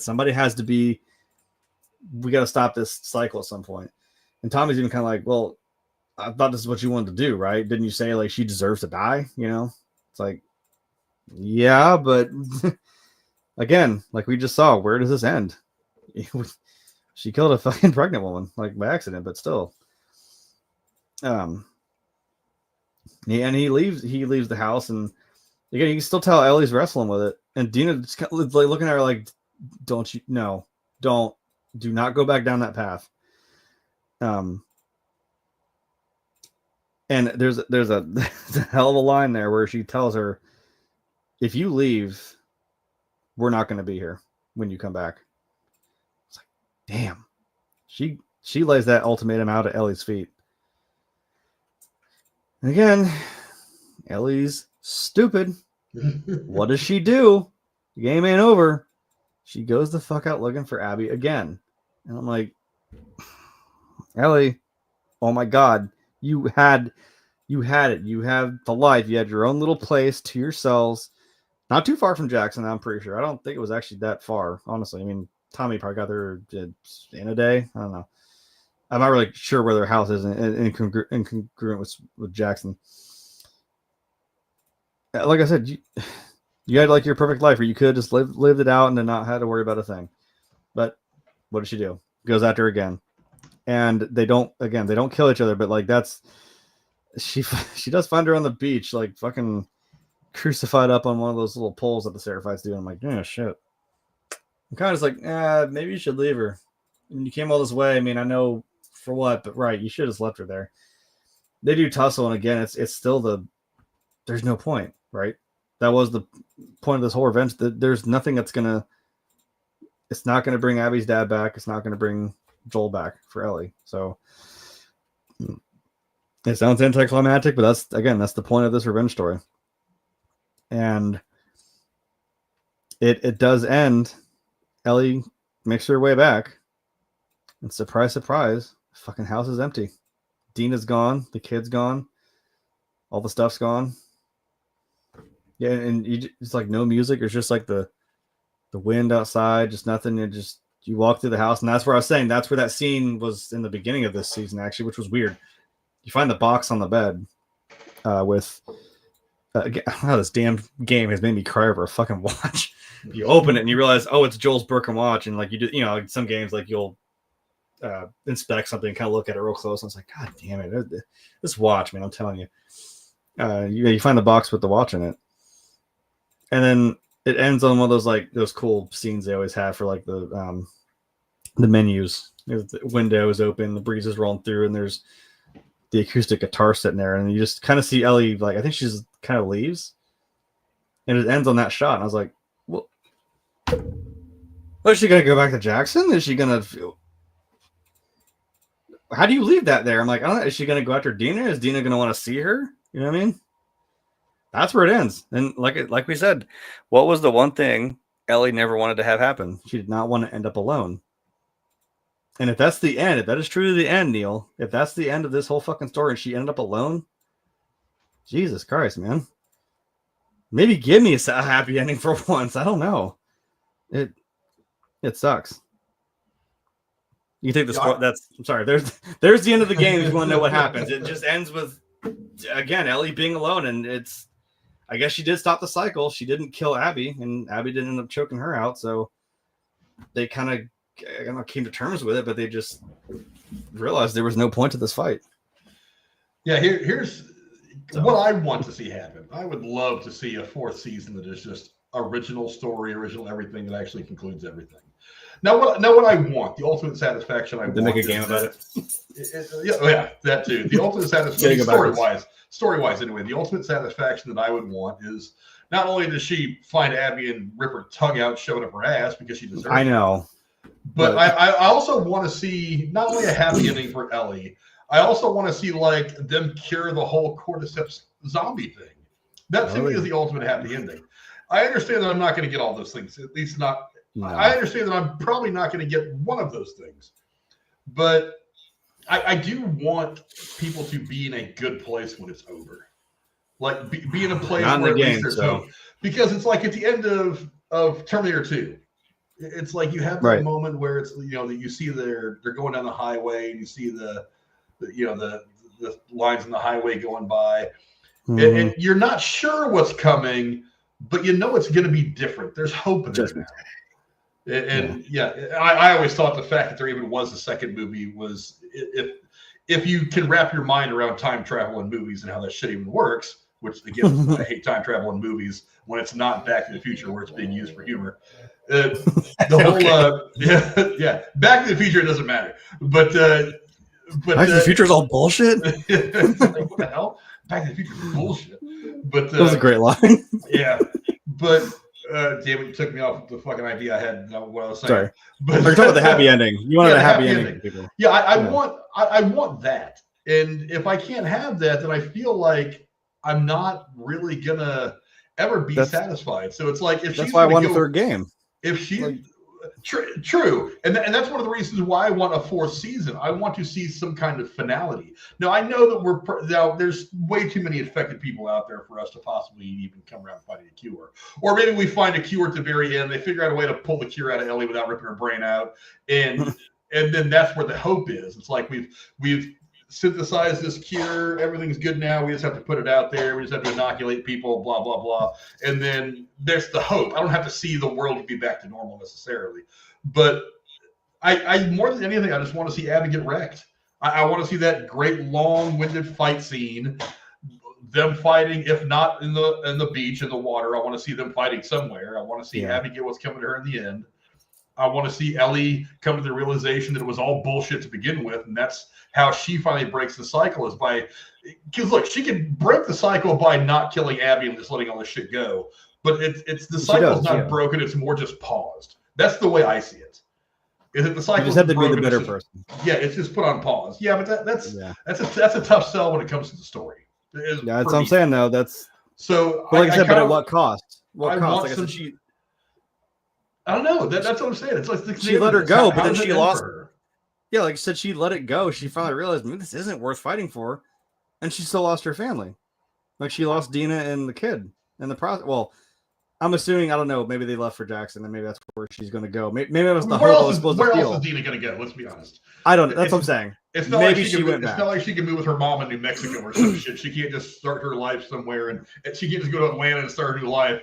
No, there's only really one place she can. She wouldn't have the resources to raise that kid anywhere else other than Jackson. So yeah. So I mean, where else is she going to go? I don't know. It's not like she's going to leave and whatever. Trump's going to deport her back to Mexico. That's what's going to happen. There. That's whatever. I said it. It's funny because what's her name? Isabella Merced. She's actually from Cleveland, which is pretty funny. So they'll give her back to us for some reason. So maybe she'll be in Cleveland. I don't know why. Even when there's not a zombie apocalypse, I don't know why anybody want to live in Cleveland. But I mean, maybe she goes to Cleveland. This world's probably better than Cleveland, to be fair. I don't know. Well, she's also in the upcoming Superman, right? So maybe she'll go to wherever and she'll be the Hawk Girl. So. Oh yeah, she's in the upcoming Superman. I forgot about that. She's the Hawk Girl, right? With Nathan Fillion as a Guy Gardner. Yes, and she's in that. So I mean, she'll go to Metropolis. That's where she'll go. I cannot spell Isabella. Isabella Merced. Isabella Merced. You're Mexican. Come on, you got it.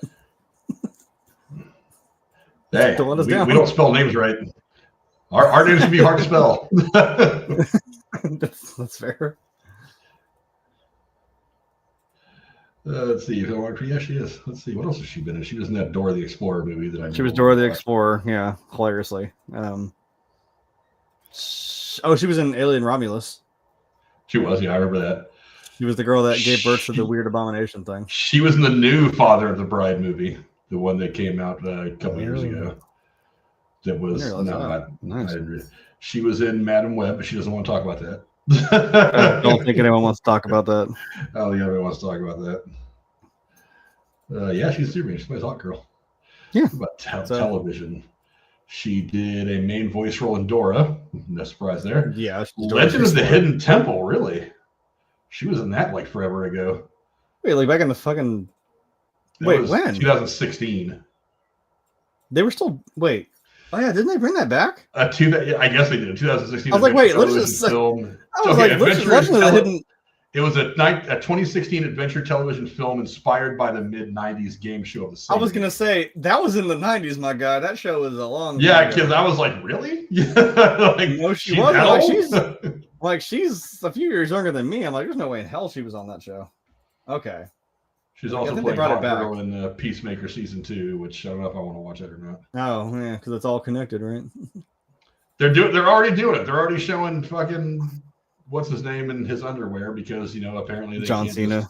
Apparently they can't just have dialogue. We got to show John Cena as a tiny whitey to attract people because whatever. Because LOL funnies. Because whatever. I don't know. That show didn't get good until like the last 2 or 3 episodes of last season. So. Well, because I thought of all goddamn people who was getting a spinoff from this Suicide Squad movies, I'm like, him? Really? I know. After you killed Rick Flag, fuck you. You don't get your own show. What is that? Like, I don't know. That kind of turned me off to it. But let's go over a little bit of trivia. Now that we're done breaking down and blathering on endlessly, let's go over a little bit of trivia about this. Let's see. The use of Soundgarden in the closing credits completes a trifecta of Seattle grunge bands used in this season. Nirvana, baby. Soundgarden. Hell yeah. God, I missed the grunge movement. I was talking to my girlfriend the other day about how we don't realize that periods in history are as short as they were. That the grunge movement music was only really for like 5 years. It was like early to late 90s, and then it transitioned into whatever the hell music became after that. But there's so much music that was still played. There were so many bands that got big. It feels like it was bigger. I was explaining to her that the Old West that we know it, that gave us stories of people like Billy the Kid and Wyatt Earp and all that, that period of American history was only really about 10 years long. The part that we refer to as the Old West was really only about a 10-year period. Yeah. But because so many things happened, and each one of those stories has been told so many times, we feel like it was a good 50, 60, maybe 100 years of American history. But the reality is all that stuff that we have made all these movies about, really stories about, that happened all like a 10-year period. Like I said, 10-year period is the Old West that we know. Like I said, World War II, we were only involved with that for like 4 years. I'm like, yeah, but how many stories, how many movies, TV shows, video games have you seen about World War II? I'm like, yeah, there's a lot here. You talk about Europe, the Pacific. Like, yes, there's a lot, but it was only this little bit of a time. You know what I mean? Like, actually, there's speaking of that, the game that I'm replaying. Don't look at how much I paid for it. Great thought. It's not like this game isn't like, I don't know, 7 years old. But this is like they're at the end of that those days of the Old West. This takes place in 1899. They're like, you're at the turn of the century, and it's like, this is maybe that guy's lifetime, but that's maybe all he's known. It's like, but that's probably all it's lasted for. And they're like, yeah, we're the last of this breed. We're dying out. This isn't really the same world that we probably lived through in this time. Like maybe in Arthur Morgan's lifetime, he's probably in his, I don't know what, late 40s, 50s. Yeah, that's the funny thing about the television show MASH is the Korean War lasted for 3 years, but the show ran for 11. Like 11, yeah. So it kind of tweaks your view of what was real. But like with that 70s show, I'm like, well, there's 10 years of the 70s. I'm like, yeah, but you were sitting here telling me that it was in like 1978 or 79. I'm like, right, because Eric knows about Star Wars. I'm like, you have like 3 years to play with here, and you've had that show on for how long? So, Jesus. Let's see. The credits feature the song "Burden in My Hand" by Soundgarden. To Craig Mazin, its lyrics implied similarities between Ellie and Abby, prompting interesting questions about whether they would be close if they had known each other. Well, I mean, it depends on how they met, really. If they met under better circumstances, maybe. Yeah, the circumstances would have been different, possible, but they are both really a lot alike in a lot of ways. And I think a lot of it just is the fact that they both grew up in this world that is completely topsy-turvy. Well, obviously, her father didn't introduce them at the hospital before, like, hey, I'm going to cut this girl open and make a cure. Isn't that great, Abby? Like, yeah. Great dad. Like, they were probably also pretty well in the same proximity, but I would say, I mean, you're probably not going to introduce each other, but yeah, I don't know. Maybe they could have. Going over some other stuff. Usually I have these hand-picked, but I didn't feel like doing it today, so I'm going to drag us out for you guys. The Vancouver Aquarium closed early for additional photography on January 15th and 16th of 2025 to reshoot Owen and Mel's death scene. It originally took place in a different environment, but required refilming as, according to Druckmann, quote, it didn't work.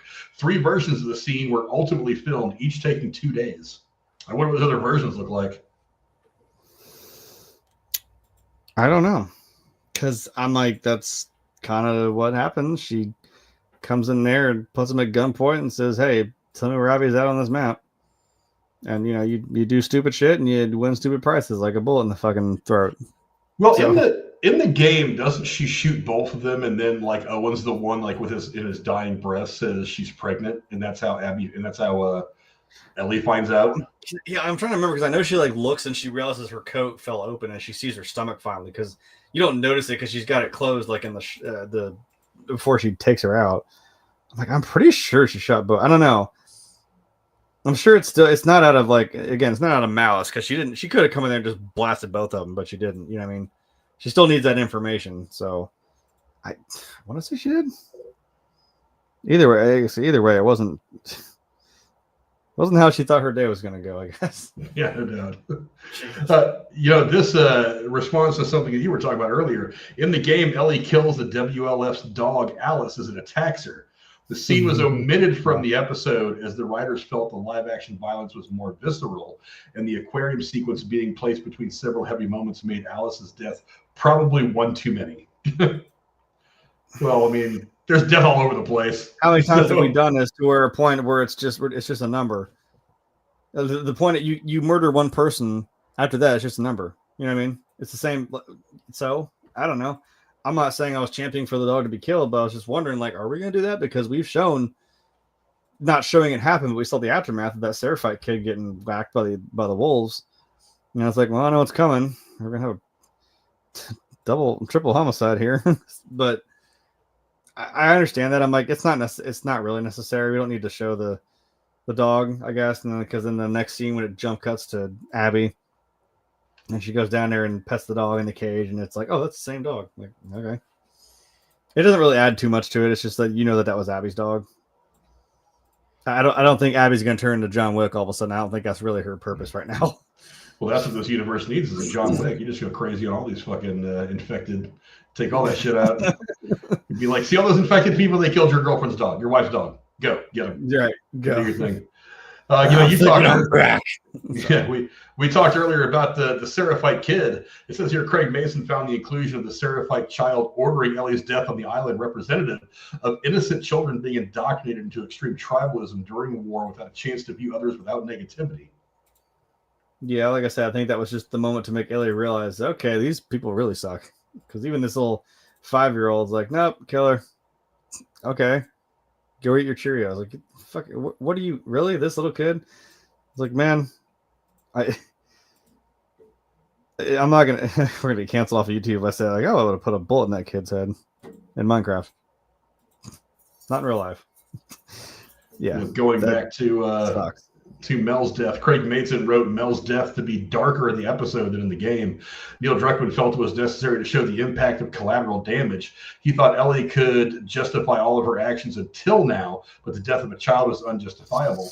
Early drafts were more heightened with additional action. I actually like the fact that the action was, there was not a big action shootout, that it was one shot that does all the damage in this entire scene. It's a little more realistic and grounded if you just kind of have that be the aftermath of, again, Owen trying to really, he tried to do his little Han Solo and he got Han Solo'd himself. So Ellie shoots first, I guess.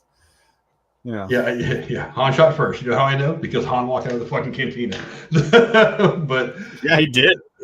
Yeah, he walked out. He shot first. I do remember, though, and I meant to say this earlier and I forgot. I have not had a scene in any movie or television show kind of make my heart skip a beat, take my breath away a little bit like that scene did. Like I talked about the simplicity of the scene where they're talking on the porch in episode 4 or 5, whenever the scene happens. That it wasn't overdone. It was so understated. I love Pedro Pascal just nodding his answers rather than saying a lot. There were a lot of one-word answers, not him trying to explain himself. Bella Ramsey not blathering on, saying very direct things, and how it wasn't an overcooked scene that tried to be more exposition than it really needed. Because we already kind of knew what the scene was going to be about as it started to play out, because we knew the scene was coming anyway. But I think the fact that the scene where Ellie actually kills Mel, it's one gunshot. It's not them getting into a big prolonged running gunfight. It's not any action sequence set piece. It is the right amount of dialogue. The right things are said. You get a little bit of details about what's coming, listening to them talk before Ellie makes herself known. And then it's just one gunshot and the ramifications from that one bullet. 3 lives being lost from one bullet, if you count the, Mel's child. Ellie coming to that realization that, oh my God, I just killed an innocent, essentially, but not necessarily with her child, who hasn't had anything to do with any of this. Probably wasn't even conceded to the point when Joel meets his untimely end. It was a very understated, very simple scene, and that's one of the things that they've done very, very well at a couple of points over this entire series. It's keeping things simple, not making it too grand, not making it too big. Because you're trying to get, like we said when we were talking about Ellie kind of turning into Joel for a minute, it's like, but turning off that switch, I'm like, yeah, but how do you you're trying to dehumanize it a little bit? Because like I said, she's trying to justify killing these people, even if she really didn't want to. It's like, I just want to know where Abby is. She's like, you don't have to die in this situation, you know what I mean? But it's like, Jesus, how do you even try to dehumanize something like that? Where it's like, no, that's kind of a line that we're not. We crossed a line there, but it's not like there wasn't, some emotion behind that. And she kind of realizes she could probably tell the scared look on their face, at least Mel. Owen maybe kind of was, because you knew what was on his mind. Obviously, he was going to try and get that gun and pull one over on Ellie, but you kind of could tell like she didn't really have anything to do with this. And maybe Ellie's coming to that realization too, that maybe this was more just Abby. And again, she just kind of drug her friends along who didn't want to be there in the first place. You know, I almost expected Dante to be back, like, I ain't supposed to be here today. You know, he's in the back of the lodge, like, I'm not supposed to be here. Let's see. Again, there's another book that comes up that has maybe a little bit of meaning. I don't really know. Abby is seen reading the book named Thieves of the City by Ben Davidoff, which is clearly a nod to David Benoff's book City of Thieves, which, according to Neil Druckmann, heavily inspired the game Last of Us Part 2. Benoff is also a co-creator of HBO's biggest hit series, Game of Thrones, which also starred Bella Ramsey. Right. I figured that was important. I was like, she kind of wakes up and I see the book kind of like in almost like fourth wall breaking the camera. I was like, I don't read, so I'm assuming the book's important. That's about as far as I got with it. I'm like, I don't know. It probably means something. That's cool though. Here's a little something for you, since this is kind of one of the things you do. For his character's death scene, young Mazzino, I always pronounce his name wrong, had clay prosthetics on his face in the scene. Okay. Well, I was kind of I was trying to look. I mean, I didn't really get a good chance to like have a still shot of it like this. So, yeah, I mean, I'm just like how I would have done it. Yeah, that's not too far off. You just build up you got to make that wound channel because you got the. Well, I'm assuming he took that right in the face. That's your entry wound. So, yeah, you build up that around it and you give it some depth with some color in the middle and make it some darker colors. And again, blood fixes everything. I'm telling you, blood just. It'll make it look cool. I really, it's that. I've had a moment where I'm like, this looks dumb. A little bit of blood, just covered in blood. In there. I'm like, there you go. Covered in blood. Nobody noticed. It looks gnarly. It's like you get the point. You know, that's cool. I've never heard of clay ones. Well, I guess there are some that you can mold and you can shape to different. I mean, kind of similar to like liquid latex and like scar wax or scar tissue. It's like a pliable. That you can make shapes out of, and then again, color it, blend it in, blood, cut, print, kill the pig. You know what I mean? That's that easy. Yeah, I've seen like videos here and there on YouTube of people doing like Halloween level special effects for like your Halloween costume or stuff like that with stupid stuff like putting a little bit of water in with some kind of like baking soda or whatever, making like a paste. Like flour, rather, I think is what he used, and just kind of like using that to mold it, using different food colors for different effects, and using like the tube of fake blood that you would get at any Halloween store or any Walmart or whatever really year to do some stuff, and like how you can relatively cheaply make some fairly good practical effects for a Halloween costume or something like that. Nothing too high end, but I mean certainly something good. I've done tissue paper. You take tissue paper and you put it on, and then you can like wrinkle that up, and again, if you color it over the right way, and like it can look like a piece of skin was ripping off your face or out of your neck, something. You know what I mean? It's a lot easier. I mean, if the most you really spend on it is maybe like a bottle of liquid latex and maybe some like sponges or something and cotton swabs, yeah, you can make some gnarly shit happen with not a whole lot. See, one more piece of trivia, one that I guess kind of goes back to the last episode. Craig Mazin thought that the flashbacks depicted in the preceding episode might have occurred in Ellie's mind as she returns to the theater after torturing Nora. When Ellie admits to Dina that torturing Nora came easy to her, Neil Druckmann disagreed with Mason's interpretation, feeling Ellie lies to herself to imitate Joel's strength, but is actually haunted by her actions. The idea that Nora said 2 words to Ellie while being tortured, eventually leading her to the aquarium, was Haley Gross's idea.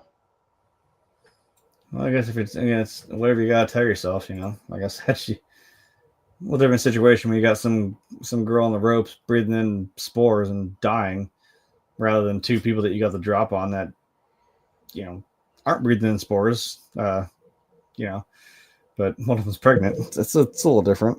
But like I said, you don't dehumanize that. I think in that moment she was just kind of like, yeah, I switched it off and beat the absolute shit out of her until I got what I wanted, but. I don't know. But that's a good place to start wrapping things up. Again, Jeremy, a kind of a short season, 9 episodes in season 1, only 7 this season, but I don't know if you count whatever the hell we're going to get next year, we can just say we're getting however many out of game 2. 7. But we'll talk about how many episodes is coming next season as soon as we get that number, which probably won't be for several months at this point. But I don't know. I mean, give me your thoughts on your quick thoughts on how this whole season played out for you. What are your opinions of the way everything went? Well, I quickly realized, like you'd said pretty early on, that there was going to be at least two seasons for this game. So I kind of like, again, I know it may sound hypocritical, but I'm like, well, okay, if you're going to pace it out, fine. Put the meat and potatoes, but get your green beans in there, get your filling, get your stuffing. Go ahead. Like fill out the plate, I guess, is the way to say it. Put that on a shirt. I don't fucking care. Sell it. It sounded cool in my head. So I didn't mind that. I mean, I didn't think we were going to be able to wrap this up in one season like we did the first one, right, with the first game. Because, well, it's a fairly simple plot, like get girl from point A to point B, right? But there's a lot of things that happen along the way, right? And I didn't mind that I told it that pretty neatly tied up story, but this one does have quite a bit to it. And I'm like, okay, I'm not mad, I guess, that we're going to do this. Because I'm like, I know where it's going to end. It's going to end in the theater. We're going to have a cliffhanger. But there's setup here that I'm hoping that maybe we will pay off in the next one. But then I'm sitting here saying, like, okay, but you can tell this story in 2 seasons. I don't think we really need a fourth. I'm having trouble saying it. Fourth, right? 2, 3, 4, yeah. Because I don't really know how much more of the story after the fact of them fighting in the theater and then separating and then trying to have their normal lives go on, and then Ellie just decides, I'm going to go back one more time, right? And then come back and find out my whole family's gone. So, I don't know. Tie it up in 2 seasons. Give me a 3rd game, please. For the love of God. You can make 4 seasons out of that. I don't care. I don't know. Games are expensive nowadays, so I'm apparently going to pay $80 for a fucking game. Like, it better be good. But I don't know where we go from there. They'll probably jack the price up because now it's extremely popular because of the TV show. So they're going to use that as a reason to price gouge a little bit. Yeah, for those. But I mean, for like a brand new game, I'm saying they might. We're saying GTA 6 is going to be like $100. I'm like, right, but it better be good. After you made me wait 13 fucking years for it in the first place. But that's a different day for Rockstar Games, and I could wax poetical about that another day. We might get this before GTA 6. That's what I'm saying. That's the joke. Yeah, well, we're gonna get a lot before GTA 6. Yeah, no shit. But I think the first season was better overall. I agree. This season was still quite good. Splitting it up into 2 parts, whatever. I mean, that's what they do in Hollywood these days. They did it with Harry Potter, the Deathly Hallows. Mostly that was the first time I saw that, and I was like, "Why?" I remember reading stuff at that time saying that they said there was too much to wrap up. They couldn't do it in one movie, and I'm like, I think they're full of shit because they did it in one book. But whatever. I mean, I don't care. And then, like, all of a sudden, every franchise that's what I mean. Going at the time did it. It was like, everyone did it. What was it? The Hunger Games split up the last movie into 2 parts. And I was like, that's not necessary. Not that I ever watched them, but I know they did the same thing with the Twilight movies. And a girl that I dated years ago who had read the books, she found out, and she was just like, why? She's like, the last book is by far the worst book in the entire series. Why are you splitting this up into 2 movies? Yikes. But they want that almighty dollar. They want those people to come up there and spend, money on 2 tickets. Then make a 3rd game, Neil. Some of these people, I'm like, do you not want money? There it is, right there. There it is. You basically print your own money if you do something good. But I'm telling you, if Fortnite would listen to me, God damn it, you'd make some money. But I mean, you don't want to pay off all those lawsuits. I mean, okay, guys, okay, Epic. I'm just saying. Okay, but I'm interested to see what comes. Like I said, I'm glad that this ended on a bit of a cliffhanger. That's kind of what I was expecting. Builds that tension for whatever we're going to see for the next season. I think it's fun that we're going to start the next season with Abby for, I would imagine, at least the first probably 2 episodes. We're going to be seeing Abby's journey going through. Oh dear God, I bet you they're going to make the whole season about Abby. Where she ends up finding her. Well, maybe, I don't know. I mean, I'm already bracing myself. I'm like, no, you're going to. I mean, I don't mind so much as long as it's good. As long as you give me some good shit, then, you know, do it however you want. But if they're doing the story they do from the game, I'm like, yeah, that could be interesting. Okay. Yeah, but you know, I'm happy with what I've gotten out of this season, to be absolutely honest. So I'm ready for season 2.5, whatever they're going to do with it. I hope that we get a more satisfying ending than what the game has given, but I'm not really sure. I know I'm going to end up being disappointed in the ending, but I just want it to be handled well. That's ultimately what I want. I want it to be handled well. As long as it's handled what? You could still end that with Ellie going through the house, realizing she's alone. Maybe add just a little extra, like maybe just see you could see the gates of Jackson, and then you just see those two little Converse come into frame right here, and she's maybe clutching the guitar or something, and you see her like walking towards, and end it there. Just you don't have to tell me, you don't have to show me anything, you don't just have me see her meet up with Dina again. I'm like, maybe just show her just leaving off, going back to Jackson after she realizes she got left. It doesn't say much, but it says enough that it makes it a little more than just, hey, the house is empty. Okay, goodbye. I'm like, well, where's she going? Like, what do you do? Just give me that at least, where maybe she goes back, and you can just leave it there. I don't know.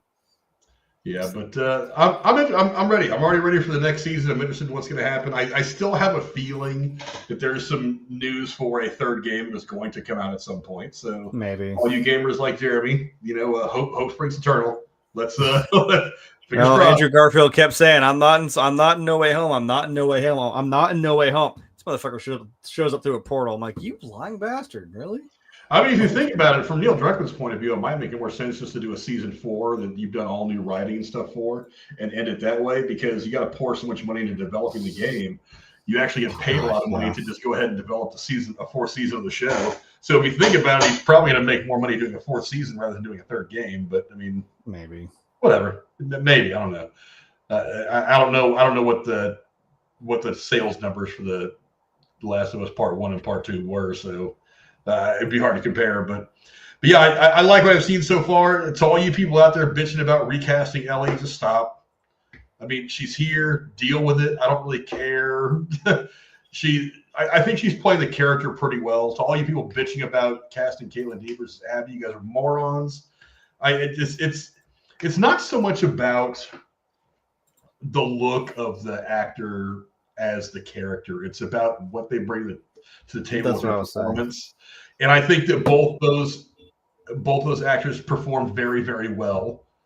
I don't understand. I think people are getting mad the character well because fandom sucks. You know, I'll say it out loud. Fandom sucks. I like it when I like the people that I talk to that I tend to, you know, deal with, you know, Jeremy, American Werewolf, all these other people who can be mostly objective about things. Notice I didn't say Texas. He can't be objective about anything. But like I said, I'm not mad that Abby's not like a fucking roided out jock. I'm like, yeah, okay, I don't care. Were you looking for like a 1980s Russian gymnast to play Abby? It's like, what? Apparently, I'm like, do you want Arnold Schwarzenegger like all roided out, no neck, no penis, just like it's all ripped up and. It's like what sense you guys could just cast Dolph Lundgren as Abby. I don't care. Is that what people want? Because that to me is more off-putting. It just looks ridiculous. I don't want some 6'2", 250 woman bench pressing a bulldozer. That's not the Abby. Because that's not the kind of person that would exist in this world anyway. Do you really think that anybody would have a chance to get to the gym 4 or 5 times a week, do a lot of heavy lifting, do some fucking CrossFit? Do you really think that's something that's going to be available to them? These are just people trying to survive. Odds are a lot of these people would be emaciated. They'd be malnourished. They'd be a mess. Wonder how well off there wouldn't be anybody terribly healthy there unless they were hoarding shit for themselves anyway. So she plays the ferocity of the character right, though. That's what I'm saying. I'm like, yeah, sure. I don't care. The character, the attitude, the character, the approach, that's the important part. And if you have other problems with the actresses for stupid reasons that have nothing to do with the characters, then whatever. My advice to you is to go write your own fucking story and try to sell it, because I'm okay with this one. I kind of like what they've been giving me so far these first two seasons. I keep seeing the thing that like, oh, Bella Ramsey's now the most hated actress in Hollywood. I'm like, why? What the fuck did she do? She didn't fucking do anything to. Why? Now, if you would have said Rachel Zegler, I'm like, that's different because she opened her fucking mouth when she shouldn't have. Well, she absolutely ruins things when she's in it. So I mean, there's a reason to hate Rachel Zegler. But I mean, that's what I mean. I'm like, they're like comparing that, like, oh, but now we hate her. I'm like, why? What the fuck did she do? Other than just acting as fucking like. It's a weird like Nickelback. They're like, we hate her because we hate it. I'm like, you don't actually know why you hate it. Everyone's yelling into the same echo chamber that they all hate it. I'm like, you can't explain why. You're like, oh, just because it's bad. Just trust me, bro. It's all the trust me bros. I'm like, okay. Maybe I'm biased because again, this is my favorite game, or at least the first one is. I'm like, I like this series. And I'm like, yeah, maybe I'm gonna defend it, but I'm like, look, I don't know where this hate is coming from. I don't know why she deserved that fucking hate. Like, why are you so mad about it? Yeah, for something I'm like, for something you apparently don't seem to care about or think is absolute trash. It seems to be on your mind quite a fucking lot. That you have time to make all these goddamn memes. Yeah. So you spend an awful lot of time doing this. Part of me wants season 4 just so I can piss these people off by making them watch another season of Bella Ramsey in the role. Right, because if you really want to, and just keep being mad. It's like just because I'm an asshole like that, I want you guys to be mad and angry and have reasons to bitch on the internet. It's like it's the same. The same reason I want a Cybertruck. I don't really want a Cybertruck. I just want the shitty looks I'm going to get for driving one. I don't really want the truck. Look at looks from me. I'll be judging you really hard. Like, please don't. Not even for the meme. I just want the shitty looks. I saw Bella Ramsey and I'm like, why do you look 6 years old? And like, the first thing she does is flip that fucking guard off. I was like, there's Ellie. Okay. There's the attitude. I'm like, okay, there it is. You won me over. Yeah, I was like, okay. She's got the attitude of it. I'm like, okay, that's fine. But yeah, it's been a fun ride this season. I'm not disappointed at all with what I've gotten out of the show this year.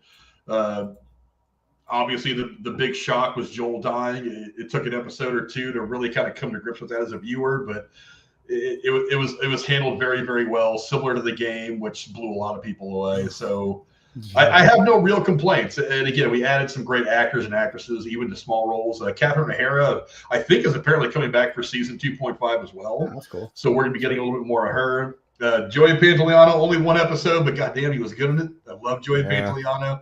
We're going to see more of fucking Wright. Fucking guy who plays Isaac. Last name Wright. Goddamn it. Jeffrey Wright. That's the one, Jeffrey Wright. Good God, I'm tired. I've been up for a long time, so working as usual. But we'll get you to bed here soon, old man. Don't worry. Yeah, but yeah, I want more Jeffrey Wright. I'm actually really hoping that a lot of if we're going to be seeing a lot of things from Abby's point of view in the next from the Wolves 2 or 3 episodes, I'm hoping we're going to see a lot more of him because I want to see why he thinks Abby's so important, B, what their relationship actually is. Is it a mentor thing? Is it maybe he feels threatened by her because he wants to be in charge and he sees her as someone who could kind of supplant him as the leader of the WLF. I don't really know, but I'm interested to see what that relationship exactly is and how it got built up and why he thinks she's so important. But yeah, there's still a lot of meat on this bone. So hopefully season 2.5 is gonna be something pretty cool because who knows what happens after that? Do we get another game that they can build another season off of? Do we just go to another season? Who the hell knows? If anybody can see into the future, look through your special glasses and give me an indication because I'm interested. I'm still completely sold on this show. I think it's fantastic. The acting is great, although I am getting a little bit burned out on Pedro Pascal. I don't think he should be cast in everything. Still not fond of his casting for Fantastic Four, but we'll see when that comes out here in a month or two. Well, but I'm sure the movie will be good, but he doesn't need to be in everything. I'm still a little bitter about not getting John Krasinski. But maybe we'll see him in this movie anyway, because we're supposed to get the Council of Breeds. So there's still like Secret Wars and crap like that. Maybe we'll see it again. True. And there's supposed to be a whole other chair thing where they start. Oh, for fuck's sake! Who else is going to be in Doomsday and Secret Wars? So Doomsday, that was the one I was trying to think of. Doomsday, yeah. But yeah, so we'll see what the future brings for this franchise. It's been fun breaking all down with Jeremy again. Thanks to Jeremy for being the knowledgeable one about the gaming series and being able to bring your insight. I appreciate having you around. Make sure you play through that second game again before the next season comes out, so that way everything's fresh. I'm thinking about it. Honestly. I thought about it. I thought about it too. Perspective of the show, I might have to do it. I've kind of thought about it too. Maybe trying to get a hold of the second one on Steam or something, and just kind of go through it and see. Not necessarily to try to beat it or beat it. I've got it right here on PS4. If you really want it, I got it right here. I might. No, we'll see. We'll see. But yeah, it's going to be interesting. It's going to be interesting to see where this thing goes in the next season, and if there is a future for it past that. We're going to see hopefully a third game to keep Jeremy and all the gamer nerds happy. But I'd be happy just to get a regular season 4. Give me some new stuff. Expand it all. Just don't be constrained by the game. Do some crazy shit. But we'll see. We'll see. Again, I want something that resembles a happy ending. I know I'm probably not going to get it, but I want something that resembles a happy ending. But thanks to my head of life mate Jeremy for coming to hang out with me as always. Where can the folks at home find you, my friend? Right here, Tuesday and Thursday. I don't know what we're doing Thursday, but it'll be something.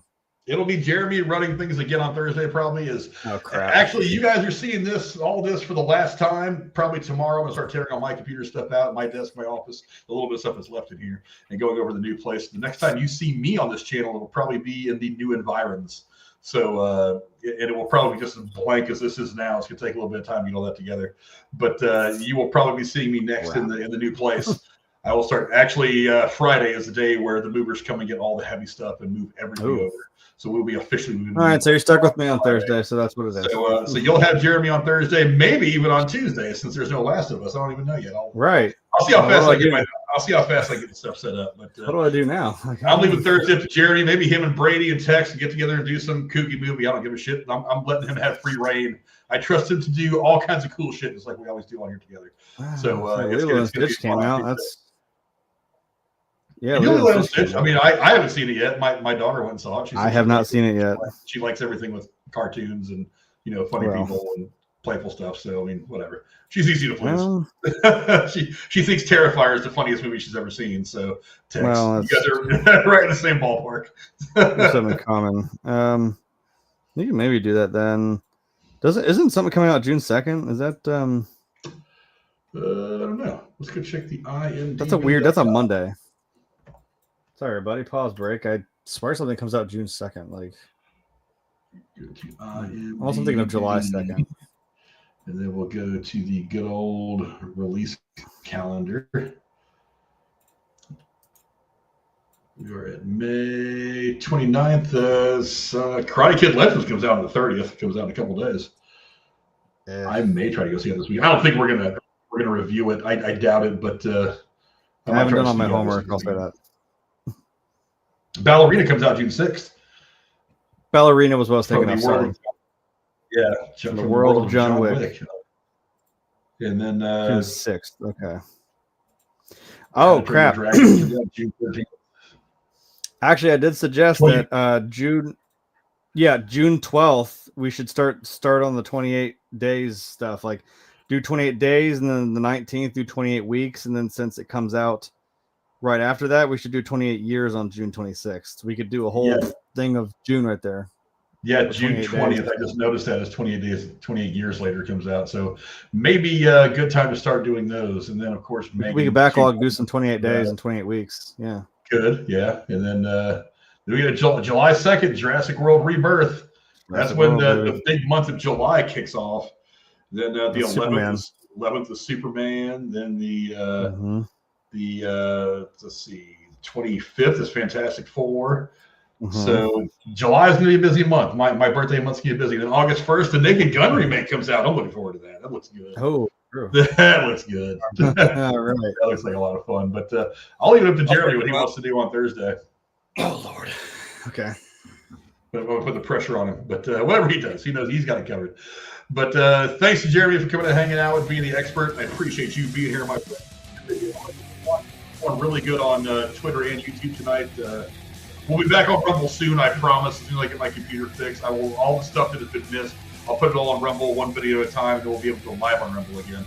But Jeremy will be back here on Thursday doing whatever these guys will be doing, and then hopefully you'll be seeing me again soon in the new studio. Until then, we will catch you guys later on. Adios. And I am not in the right place to click. I need to click. There we go. Thumbnail. Oh no. Abby, get ready to shoot somebody. Yeah. I'm kind of digging Abby through this whole thing. I'm not gonna lie. She's Like I said, she's a force to be reckoned with, Tony. I mean, don't get me wrong. I hope she dies, but I like her character.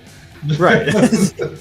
Well, the cut of your jib, kid, but I hope you die. It's not too weird to say, is it? I really like your character. I love your performance. I hope Ellie breaks your fucking head in half. So whatever. It'll work. There's got to be a golf club involved too. I mean, there's a certain symmetry in that. You know what I mean? Yeah. Right on the back nine. And now, folks, it's time to say goodnight. We sincerely appreciate your patronage and hope we've succeeded in bringing you an enjoyable evening of entertainment. Please drive home carefully and come back again soon. Good night.